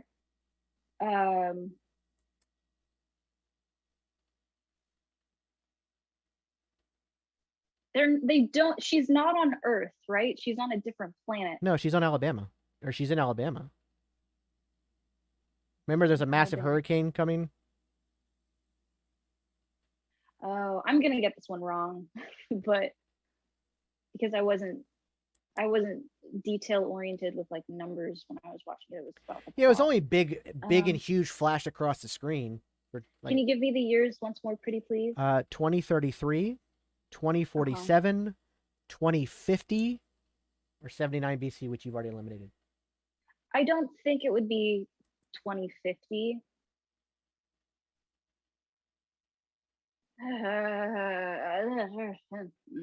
Future says 2033. Okay, you're gonna go with 2033 as your final answer? Yeah. The answer was 2050. Yeah, I knew I was gonna. Okay. So out of 26, you got 21 correct. Hey, and I also know the first song from Iron Man 2. That is correct. So 21 and a half.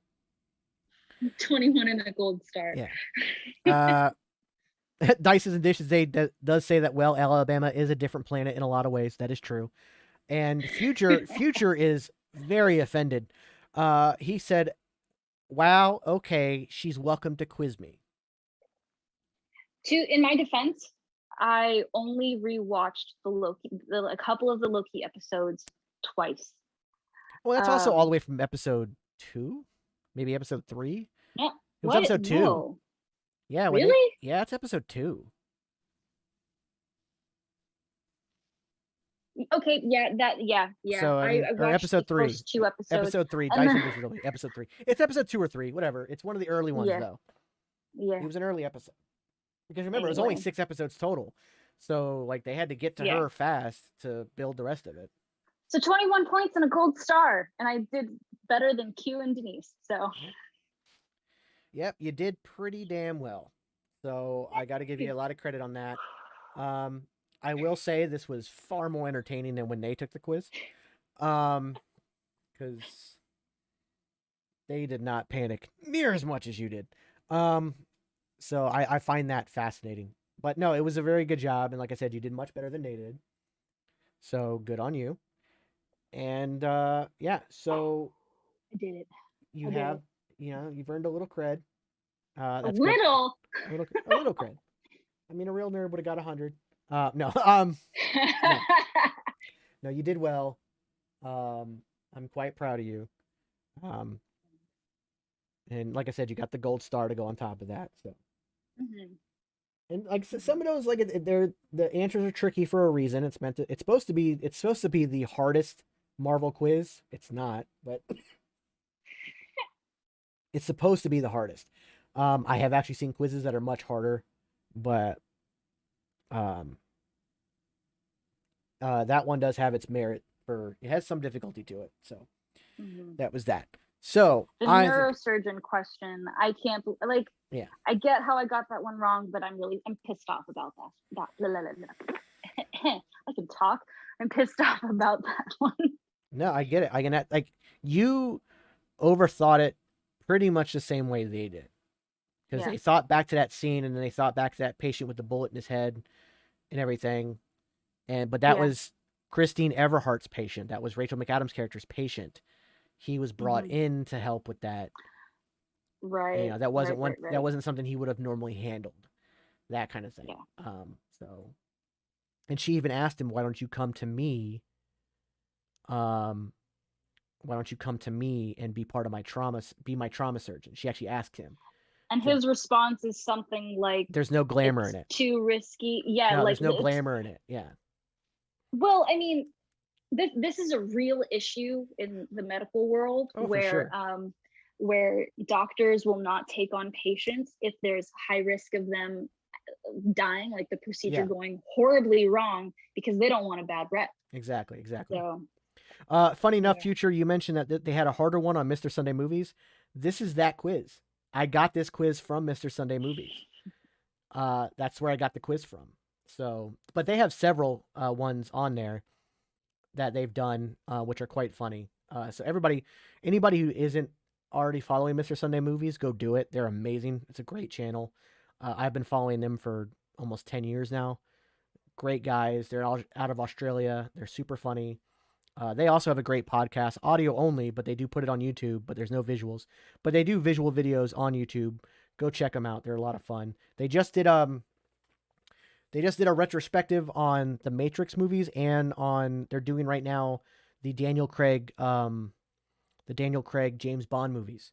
And but again, they're really funny. That's because Die Another Day, or is that the next one coming out? No, not Die Another Day. No Time to Die. No Time to Die, which I haven't watched a James Bond film since Pierce Brosnan left. So I haven't actually seen any of the Daniel Craig ones. What? Yeah, it's never really been like, I loved the old Casino James Bond. Royale is one of the best movies ever made. And I've heard that. And but I just never did. Like, it was one of those things that, like, when it came out, the time period it came out was not a great time in my life at the moment. So I didn't see a lot of movies that year, period. And then what we need to do, I just never got around to watching. What we need to do is get a reaction watch party, get a couple of videos of you watching those movies for the first time. Yeah. Casino Royale, without a doubt, is the best one. I'm a huge Bond nerd. And I will go toe to toe with people who don't like them. Do you know what my biggest issue with Bond movies is? Shoot. Besides the Broccoli family who own it.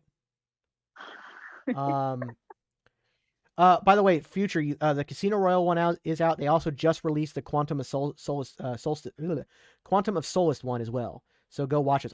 Lily, you should go watch theirs. Go to Mr. Sunday Movies. Solace. Quantum of Solace. Quantum of Kiss My Ass. I don't give a shit. It's a word. Whatever. Quantum of Solace. Whatever. Solace. Fucking whatever.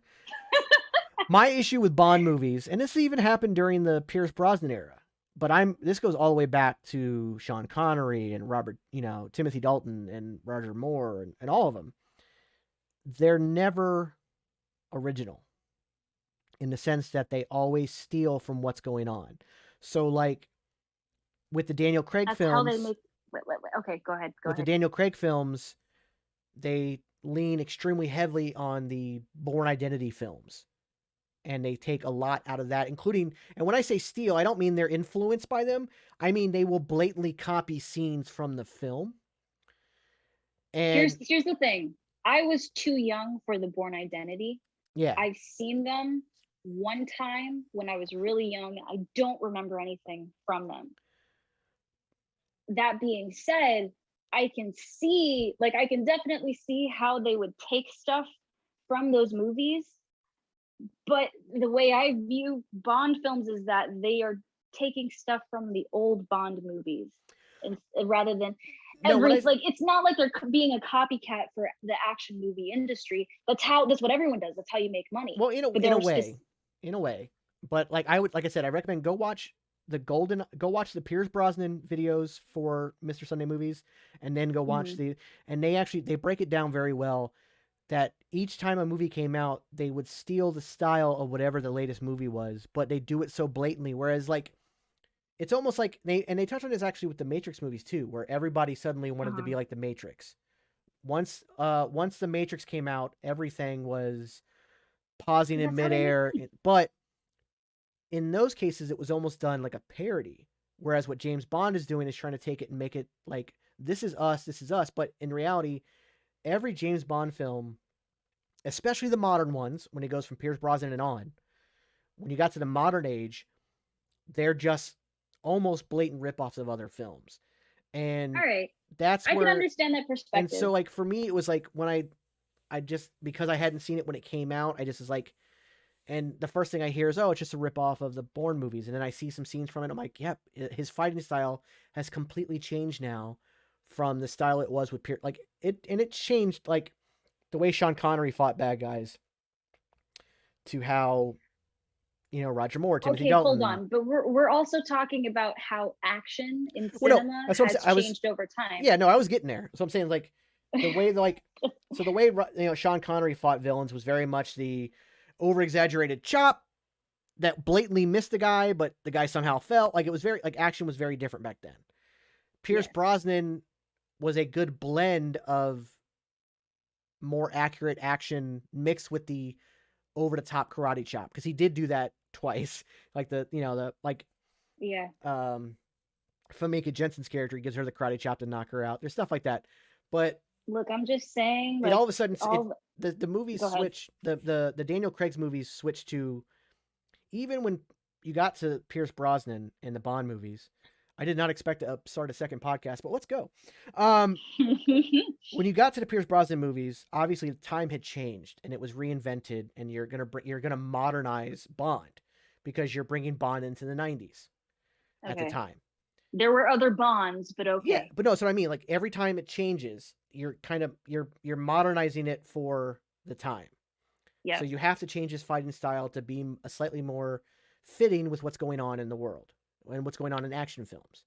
But the change from Pierce Brosnan James Bond to Daniel Craig James Bond is so drastic. They go from being almost borderline campy films to being legit, like, holy shit movies. That was the whole point. Yeah, the fighting style went from a slightly campy fighting style to now this Bourne Identity martial arts really tight knit thing. But I agree with, like, even though I've not seen the movies, I have read the books, like the adaptation books, not the original books, but the adaptation books of these movies. One of the things they said about Daniel Craig's version of Bond is he is a straight up psychopath, and I agree with it 1,000%. Bond has always been basically a psychopath. The guy murders at will, but, like, it's just like every iteration gets more crazy. Not a psychopath, sociopath. Oh no, I would say sociopath up until Daniel Craig, and then when we get to Daniel Craig, he makes the leap from sociopath to psychopath. Let's analyze this more when you start watching the movies, because I have them very firm opinions. I do have them on my watch list, because after watching this, I'm like, I do need to watch these. But, like, I know a lot of the turmoil behind the scenes during these filmings, and Daniel Craig wasn't even supposed to be back for this one. But he did come back, and now he's just like, I'm definitely not doing it anymore. A lot of that has to do, again, with the Broccoli family and that stuff. It is interesting now that Amazon now owns MGM Studios, and so they at least own the partial rights to Bond. So that is interesting. But I want to cap this conversation going back to repeated things in action movies. The three things that I remember the most from the Bond films in terms of big action, two of them are from Casino Royale. The first one is parkour, being present as a fighting style or a movement style, really. And then a car crash scene in Casino Royale, which currently holds the record or has held the record forever for the highest number of flips that a car has done in an action sequence, or I think it's 7 or 9. And the third one is this helicopter fight scene. What movie was that? That was Spectre. Yeah. So was parkour in Bourne before James Bond? Yeah. Okay. So that. But parkour, actually, you got to remember, like, the other thing. No, I'm talking about how it's been introduced in Hollywood cinema. Oh no, yeah, but, like, the other thing I've noticed with Bond, and again, this goes back to the Pierce Brosnan, it goes all the way back, is that they tend to also not only hop on trends, but they hop on trends late. Because we had the parkour. Well, this is exactly my point. Was parkour a trend yet, or did Bond reinforce parkour in Hollywood cinema? Actually, it really hasn't been used since. Parkour was kind of parkour was on its way out when Casino Royale finally used it. And I have to blame the Broccoli family, because when has there ever been a production of a Bond film that didn't get delayed, that didn't get fucked up, that didn't get messed up, and it's because of them? Yeah. So that and then the whole helicopter thing, that's been repeated several times. So yeah, but that's one of those tropes that will probably never end. The helicopter style, and, like, the crash scene kind of stuff, that'll never end. But, like, I always equate this to this. Movies pre-Matrix are one type of action flick. Or no, two types. You had the campy Bond style. You had the Die Hard and style. Like, Arnold Schwarzenegger most of his movies fell into almost campy, except for, like, Terminator and Terminator 2. But, like, Commando, and Predator. Those kind of fall under they fall more towards the campy side of the spectrum. Stallone, kind of the same thing. The first Rambo is an incredible film, but it's not really an action film. It's really not. It's more of an emotional turmoil film. But then you go to part 2, which was the bloodiest film ever made and the most bullets ever shot in a film at the time. And it just jumped the shark to campy. But then Monster Caesar said that's how the Bond films work. They keep reinventing themselves to keep Bond contemporary. And they should. Absolutely. They should. And the argument here is that because I was a fetus when most of these action movies actually came out, I don't remember what action was for the most part in the early 2000s. Yeah, exactly. So to me, it comes across as Bond is reinforcing these styles, this kind of action in Hollywood, as opposed to just being a copycat. Well, so I will always say that Keanu Reeves is the catalyst for the action genre. He's done it twice. He has completely reinvented the action genre twice.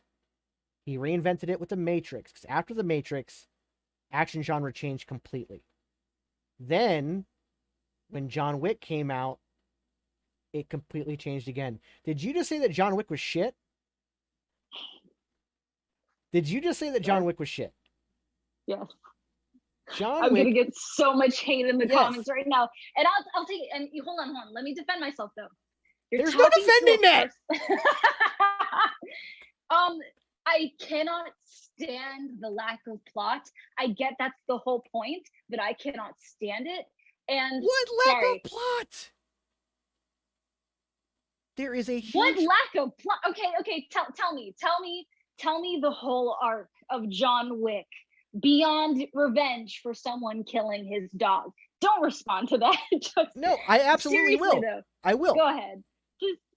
A retired hitman who gave up being the greatest hitman in the world for love, loses his wife, but is staying retired. When the last shred of emotional support and love that his wife had given him when she died is taken from him violently, he goes out for revenge. And then you find out who he really was, who he really is, and then that plot, which was always meant to be just one film but was so popular they did extend it, becomes this incredible overarching story of that whole underground of that world. So we have a very, like, we have a grounds for a great character who's got his trauma and shit, but we don't see much change in him. The other John Wick movies are really just action, and that's another issue that I have is the inaccuracies. Like, I get that the fight sequences look cool, but why are his ears not bleeding all the time? Like, the jump shot right here, I'm just like, excuse me, how are you still able to hear? Well, believe it or not, as somebody who's actually, shot guns and been trained for shooting weapons, they're not, like, they're loud, but you become very accustomed to the sound of that very quickly. And you won't, like, people can lose their hearing from it, but the reality is, unless, like... Dude, hold on. My father has run jackhammers all his life, and I can barely have a conversation with him because he can't understand what I'm saying. Well, you do realize that a jackhammer is almost 10 times as loud as a gunshot, right? Octave-wise. Decibel-wise. Or decibel-wise, sorry. You're right. But yeah, no, it's very different.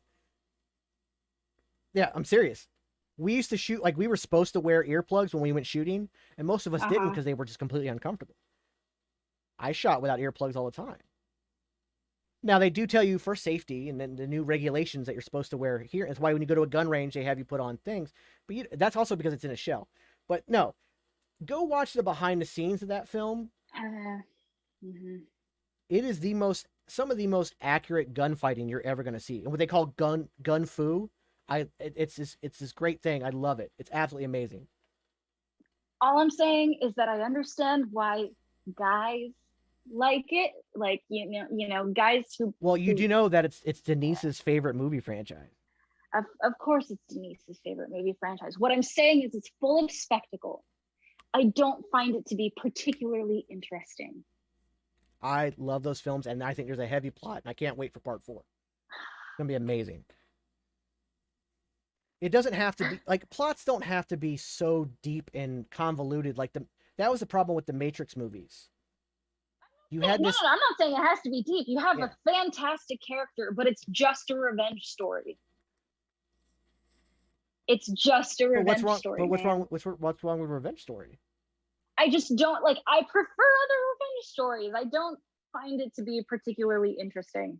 Promising Young Woman.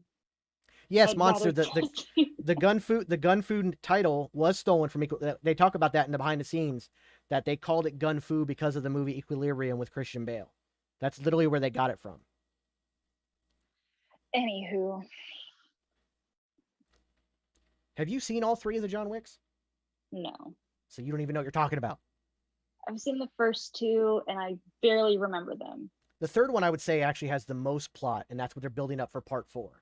And I understand what, like, Future says that the first 40 minutes of 3 doesn't have any dialogue, but you don't have to have dialogue to have a plot. But what they're building to, because it's no longer like at the end of the day, it is a revenge story. But now that revenge has now evolved and taken on a life of its own, and now it's no longer revenge for what was taken from him. It's now revenge for the people that have betrayed him.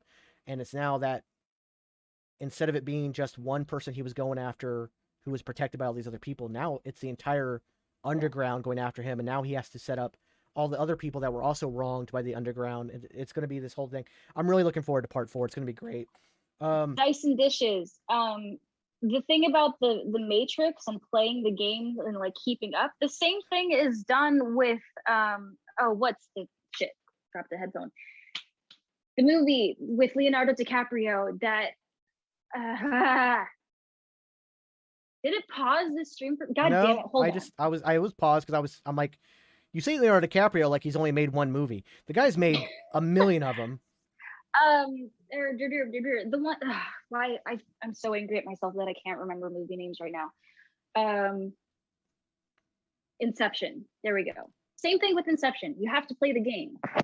What game? I found you have like the whole time it's a guessing game trying to like figure out. Oh no, what he was saying, like there's an actual video game that came out after the Matrix. Yeah, that actually extended the plot. Talking about No. There's an actual video game that came out. It. Yeah, no. That I know, but I interpreted it as like having to keep a kind of like the BBC Sherlock series. Future goes, I still think Matrix 4 and Wick 4 are secretly the same movie. They just haven't told us yet.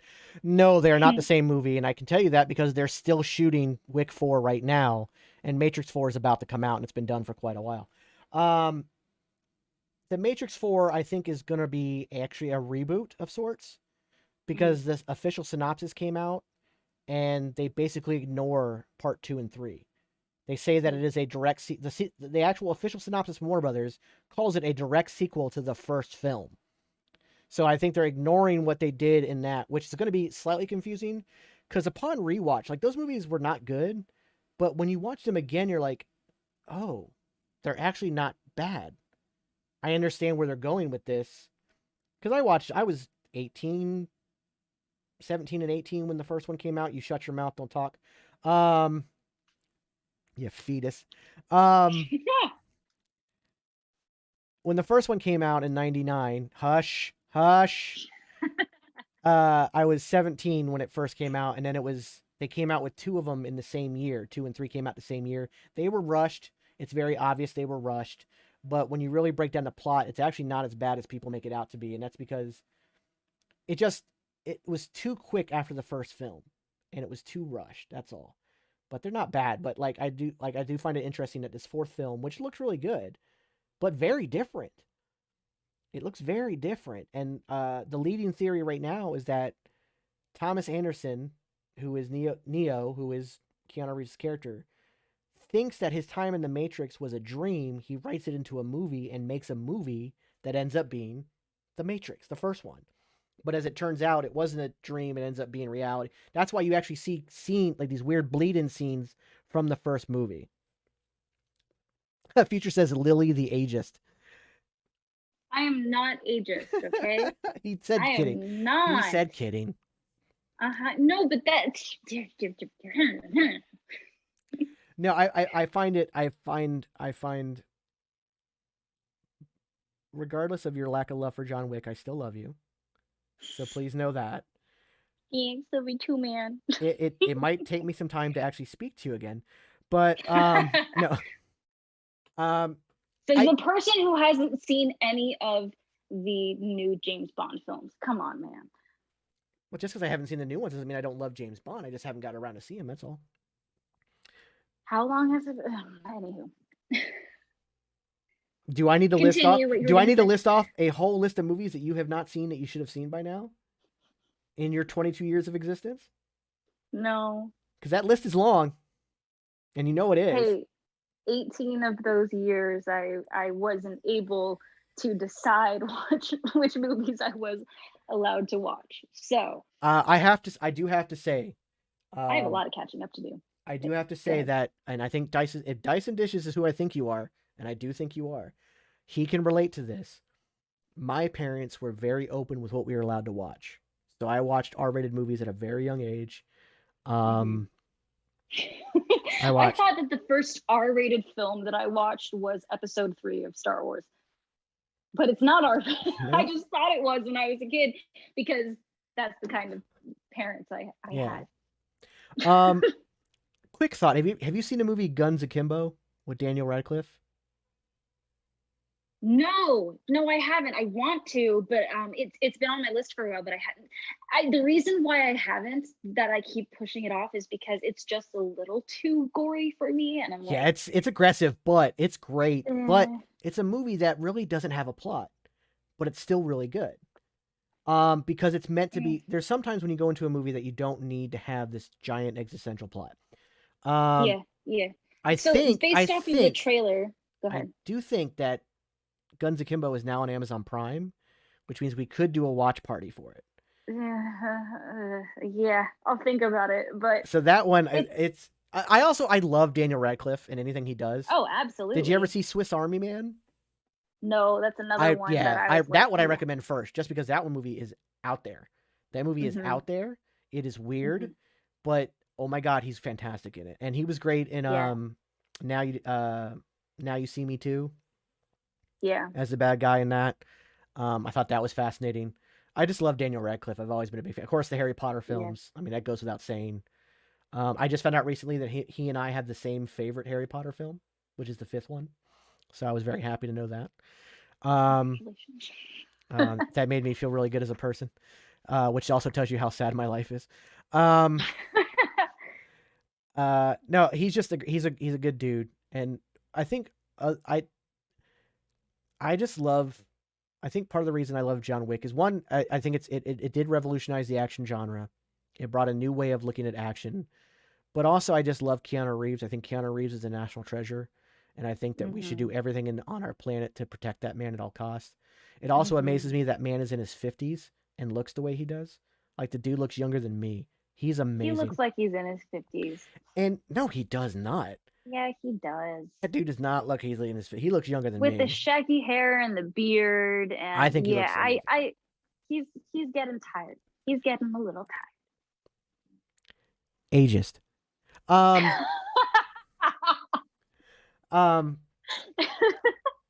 Hey, Ernest looks Scared Stupid. Great on him.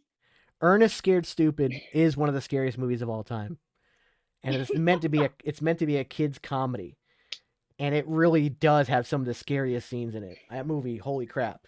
But no, I don't like scary. It took a lot of me just. It took a lot out of me just to get through Saw. The first Saw I love, but I don't want to watch it again. I don't blame you. I understand where you're coming from with that one. That's one of those movies I have to always list when I list movies that I never saw the twist coming. There's very few. I can count on one hand the amount of films I did not see the twist coming. That is the bane of being a screenwriter and being somebody who studies film, is sometimes I ruin a movie for myself without intending to. But Sixth Sense, I genuinely didn't see that coming. The twist in that. You have seen that, right? Oh my God. And you're picking on me about Bond films. I'm talking about I'm talking about films that were literally God damn it. Genuinely? No. Generational films that literally changed the film industry forever, like Sixth Sense. And you're talking about Bond movies. Another one was a movie called Don't Breathe. See, the sequel Don't to that, Breathe. We've talked about Don't Breathe together before, but with a lot of these movies, they've already been spoiled for me. Saw was spoiled for me, but it's still, Don't Breathe was one of those movies that it is one of the movies that I will not watch for my own sense of comfort and safety in my world. I will not watch that movie, but I know what happens. Why do you say that? Oh, never mind. I understand now. I got it. I had to actually think back to the twist of the film. But that twist, see, that's one of those movies. There are a lot of films where a movie will suddenly just veer hard left, and it kills the film. It pulls you out of the film because you're like, well, what are you doing? That movie did it in a way that it does veer hard left with that plot twist, but it worked. I love that film, but I get exactly why. I get it. We don't need to go any further into that. But you're right. So I have the same issue as someone who writes, is studying how to be a good writer. Those reversals or plot twists, as people call them, movies are far too predictable for me now, and I'm hyper analytical with everything. Which has its pros and cons, but it's sometimes I have to mentally prepare myself to go into a movie or a play and go, listen, you got to turn your thinking brain off for a second and just experience the film.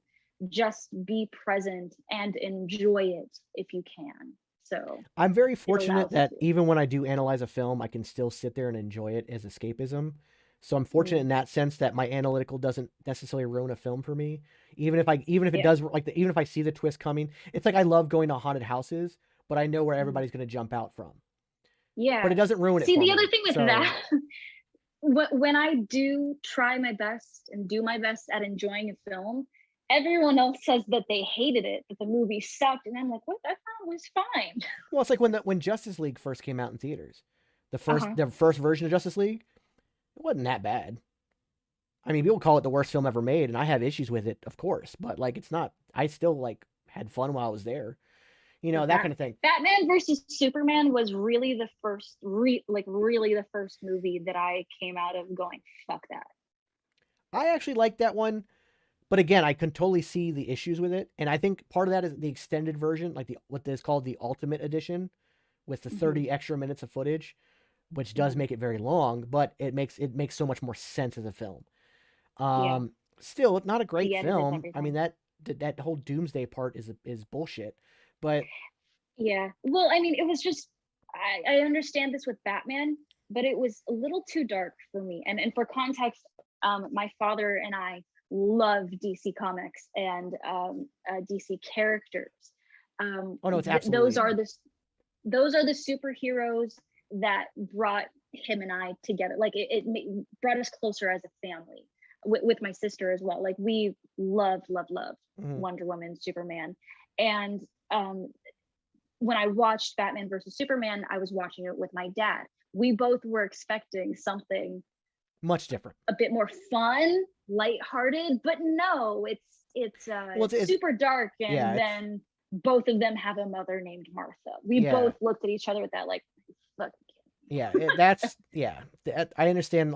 And I can kind of defend the Martha line a little bit. I can't fully defend it, because still it's just you would think the world's greatest detective would already know his mother's name was Martha.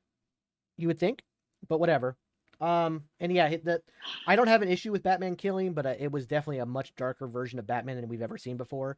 But that comes off the back of Christopher Nolan's Dark Knight trilogy, which made him darker. You got to remember now, Yeah. and that comes off the back of the Tim Burton movies, which made him darker. Like literally, Batman never had a black costume until after 1989 when Tim Burton's Batman came out. Like that's how impactful that was. And people fail to realize Michael Keaton's Batman kills a lot of people in those movies. In those two movies, he kills a ton of people. But like I grew up, like for me, being that I'm so much older than you, I remember being a little kid and seeing Superman, the 1978 Christopher Reeve film, and that changed my life. Like I immediately started reading comics after that because literally the tagline of that movie is, "You will see that a man can fly." And just watching that and Christopher Reeve's take on it and the way he crafted that character and the fact that his Clark Kent is so different from Superman. And then like the whole thing, it was magical. And that got me into comics. And well, it's done well. Like above all else with those changes, it is done well. The reason why we liked, I mean, I know that you mentioned that like the black suit, the dark change came with Tim Burton's Batman movies, but with Christopher Nolan's Batman movies, the whole like it is the Dark Knight. He is not the savior, and that influenced a costume choice. And going back to how things are repeated in cinema for the sake of making more money, or like it set this expectation that this is what we are going to see in the future, when people did not recognize that the choice to make the costume darker was the whole point. Yeah. It's a part of the character, it's a part of the plot. And I think it's sad that, we can't make those distinctions, or people aren't really making those distinctions as often today. Well, instead, we're all just on our high horses and being like, I don't like this, I don't like that, bitch. But yeah, well, part of it too is that Warner Brothers, unfortunately, has their hands so deep in the process, and they thought that Marvel was too PG-13. It was too meant for kids. It was too bright and too vibrant. So when we do our version, we're gonna go dark, we're gonna go adult, we're gonna go gritty, and then they hire Zack Snyder, and they push for this much darker, much grittier, which is why I think his cut of the Justice League, which is 4 hours, mind you, so it's a watch for sure, but it is much better because he pulls back a bit on the darkness with that one. Yeah, and it's that's done the better. thing. That's the thing. It's like you're allowed to keep it dark as long as it's done well. Because you also don't cross the line. Yeah, you don't cross the line and go too much. When I watched that, like my dad likes dark movies. Don't get me wrong. Like he loved Godfather and I won't go into details. But like, if it was a well done movie, we would have enjoyed the dark theme with it. Like it was just overwhelming for us and not what we expected. If you're going to commit to a style, commit to it. Yeah. And don't shit on everyone in the process. So well, part of that too is you went from Man of Steel, which is a darker take on Superman, by all rights, but still not a very dark film. It's a more emotionally torn Superman. It's a more, I get it, and I love Man of Steel. I do love Man of Steel. I think Henry Cavill's fantastic Superman. But then you go from that immediately into Batman vs Superman, which just, not only is it dark in tone, it's just dark in look. Like it is so color graded and so dark. And then you go into Justice League. That's why Wonder Woman had to, like Wonder Woman and Aquaman, they literally like, okay, we got to pull way back. And that's why there's more color in Aquaman and more comedy in Aquaman, and Wonder Woman is more. And I'm one of the few people who thinks the first Wonder Woman film isn't great. It's all right. It's not this masterpiece that everybody says it is. To me, I thought they treated Diana. I don't like the dialogue and the interaction between her and Steve Trevor. It's constant bickering and just him mansplaining and her acting like an idiot, not naive to the Yeah. ways of mankind, but an idiot. Like, Yeah. so And to add on top of it, the moments that they have where it's like, woo, women is an older version of feminism. yeah, exactly. It period piece, but they didn't modernize the important parts that need to be modernized. And also the twist at the end with Ares. If you had seen even one news article on the casting, you already knew that guy, the guy who was supposed to be the good ambassador, was actually Ares. You knew that from the second he was on screen, because they told us that. It was completely ruined by Warner Brothers themselves, so there was no actual twist at the end. And so that's not me reading into the twist and seeing it. That's the twist being ruined by the actual studio. And it just didn't work. And I remember people in the film going, like, literally going, ugh, when the twist came. Like, so it was just, but everybody swears, people swear that movie's a masterpiece. I'm like, it's not a masterpiece in my eyes. It's not bad, but I don't want to watch it again. Yeah. It's just not, but the thing is, Aquaman, I don't even really care to watch again either. And I love that character. Aquaman, I think gets shit on way too much. I always tell people there's a graphic novel called Justice. It's a collection of comic books where all these villains start getting these visions of the end of the world. And the end of the world is actually caused by the heroes. And that's a problem. So they band together and they're like, well, we can't stop them. We've all tried for years. But they decide to change. They like go to school and like, okay, well, here's what Martian Manhunter's weaknesses are, and here's what Aquaman's weaknesses are, and here's and Brainiac ends up capturing Aquaman. And in a scene where he's basically giving him a lobotomy, got his skull cut off, he's giving him a lobotomy in the comics. The dialogue in that scene and what's going on they change Aquaman from being the campy, throwaway, laughable character to one of the most powerful and most important characters in all of comics. All while he's unconscious, getting lobotomized. Yeah. Because every time he cuts a section of his brain out, it immediately grows back. Because his healing factor is better than anybody else in the DC universe. And on top of that, he talks about how he's actually stronger than Superman. He's actually more powerful than Martian Man. Like Brainiac goes to this whole tirade of talking about how even you don't realize how powerful you are and how important you are.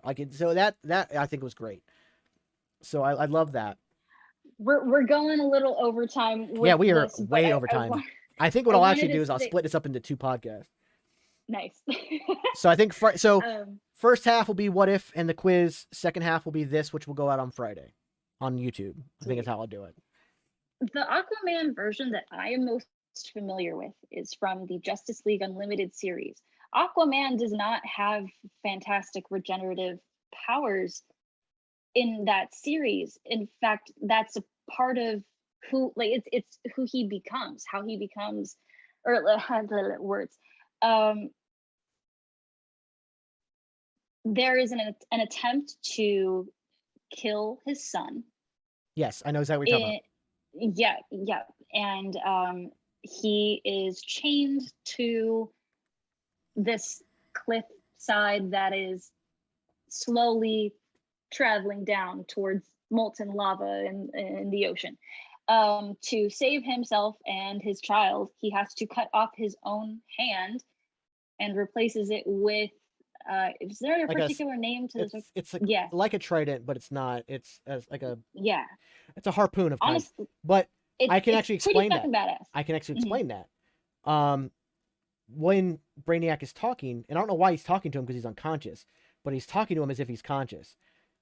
And what he's saying is that, like, you have set up your own mental blocks to stop yourself from healing as fast as you can. And so when his hand gets cut off, he then puts that cap on it. It can't grow back. But if he knew the full extent of his own power, his hand probably would have grown back instantly. But he had his own mental block stopping himself from being as powerful as he. And that was how they help explain away that kind of stuff. Which that's what you're explaining away. You're explaining plot holes, but it's done in such a great way that I love it so much. And it does make him. It takes him from being that campy BS character that everybody makes fun of in Robot Chicken and stuff like that to being a true badass. And I think Jason Momoa is great. I just I'm very kind of blah on. I'm like it's all right. Yeah. Well, so just to cap my thoughts on Aquaman, I like that decision so much to have him cut off his own hand, because I don't like the trident. It like any weapon that a man has to use, that is a part of his character and who he is as a superhero. That weapon is just a phallus. And I hate that. So getting rid of the trident, he is more than the weapon that he wields.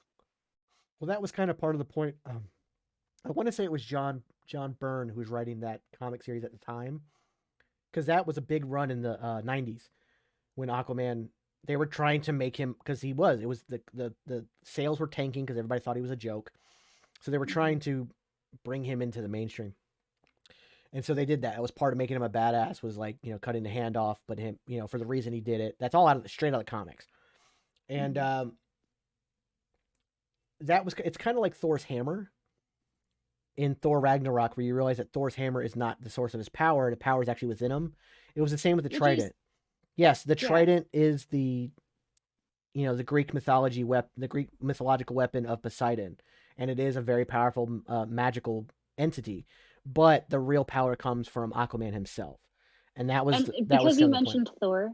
Because you mentioned Thor, I was really pissed off that they just gave him an axe afterwards, because the whole point was that he doesn't need it. But oh wait, now he has a new weapon to kill Thanos. Cool.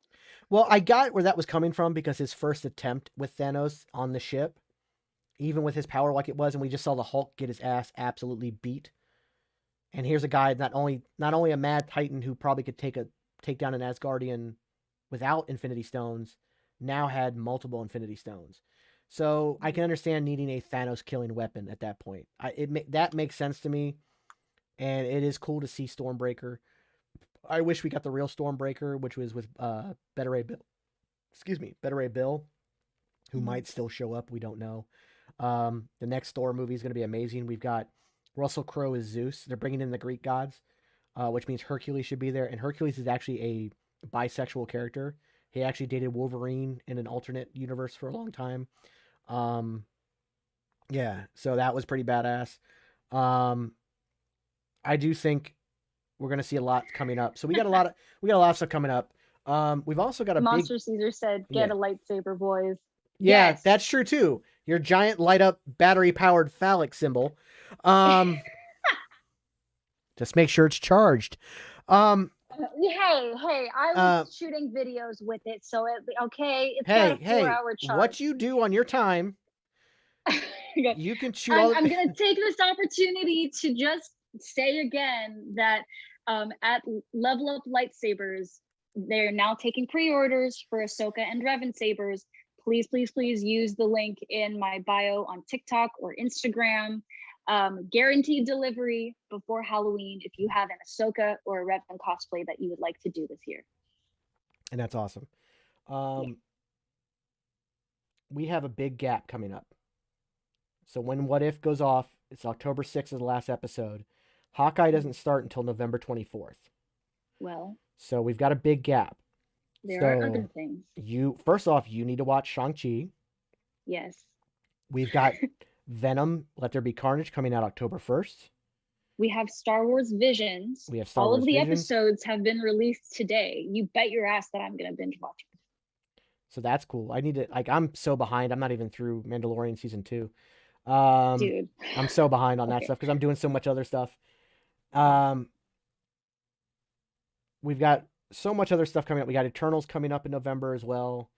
So there is stuff that we're going to talk about. We've got I do want to try to dive more into some of the DC stuff as well. We've got the Batman, but we've also got Matrix 4 coming up. We've got Dune coming up. Yeah. Which, regardless of what the director says about Marvel movies, I do want to see it. I am actually a fan of the original movie, as bad as it is, because you get Sting, the artist, as an actor in metal underwear, which is awesome. You also got, it's Patrick Stewart. Like, the cast is fantastic. It's a long movie. I think it's like 3 hours long, but it's really not as bad as people say it is, especially if you're a fan of the book, which I am. So we will definitely talk about Dune. Oh, for sure. Future. episode. I think there's a lot coming out that we can get onto coming up. So even though we'll have a gap between Marvel shows, we're going to have a lot to talk about. So we have run incredibly long. We've gone over 2 hours, which is incredible for us. But Lily and I have a habit of talking till 5 a.m. So we will go ahead and cut this. Yeah, we will go ahead and cut this short so that some of y'all can actually like have lives outside of this. Thank you guys very much. Please like and subscribe here on Twitch. Like and subscribe to our YouTube page because there's more there. Like the interview with Rebecca, the vocal athlete. Please go check that out. Go follow her. She's absolutely amazing. Send her all the love. And all the links to her stuff is in the description of that video. So you can go to her link tree and find all her stuff as well. So please go do that. Find us both on TikTok. I promise you, for those who are fans of mine from TikTok, I will be more active coming up. I've been sick. I've been doing a lot. I've been rebranding, as you can see. There's been a lot going on, but we are getting ready to do a whole lot more. And I've been promising a lot of new videos for the channel. Starting this weekend, I will start shooting those. Lily will keep me accountable for those. Yes. So we've got that going on. Q should be back next week. I am 99.9% sure his extra work time will be over by then. So we will see him next week. Again, like, subscribe, hit that notification bell so you know when new videos go up. And we thank you all very much for hanging out with us and chatting. Yeah, had so much fun. Thank you all for joining and participating in the comments. It makes this all the more worthwhile. All right, and we'll see you guys next week. Have a good one.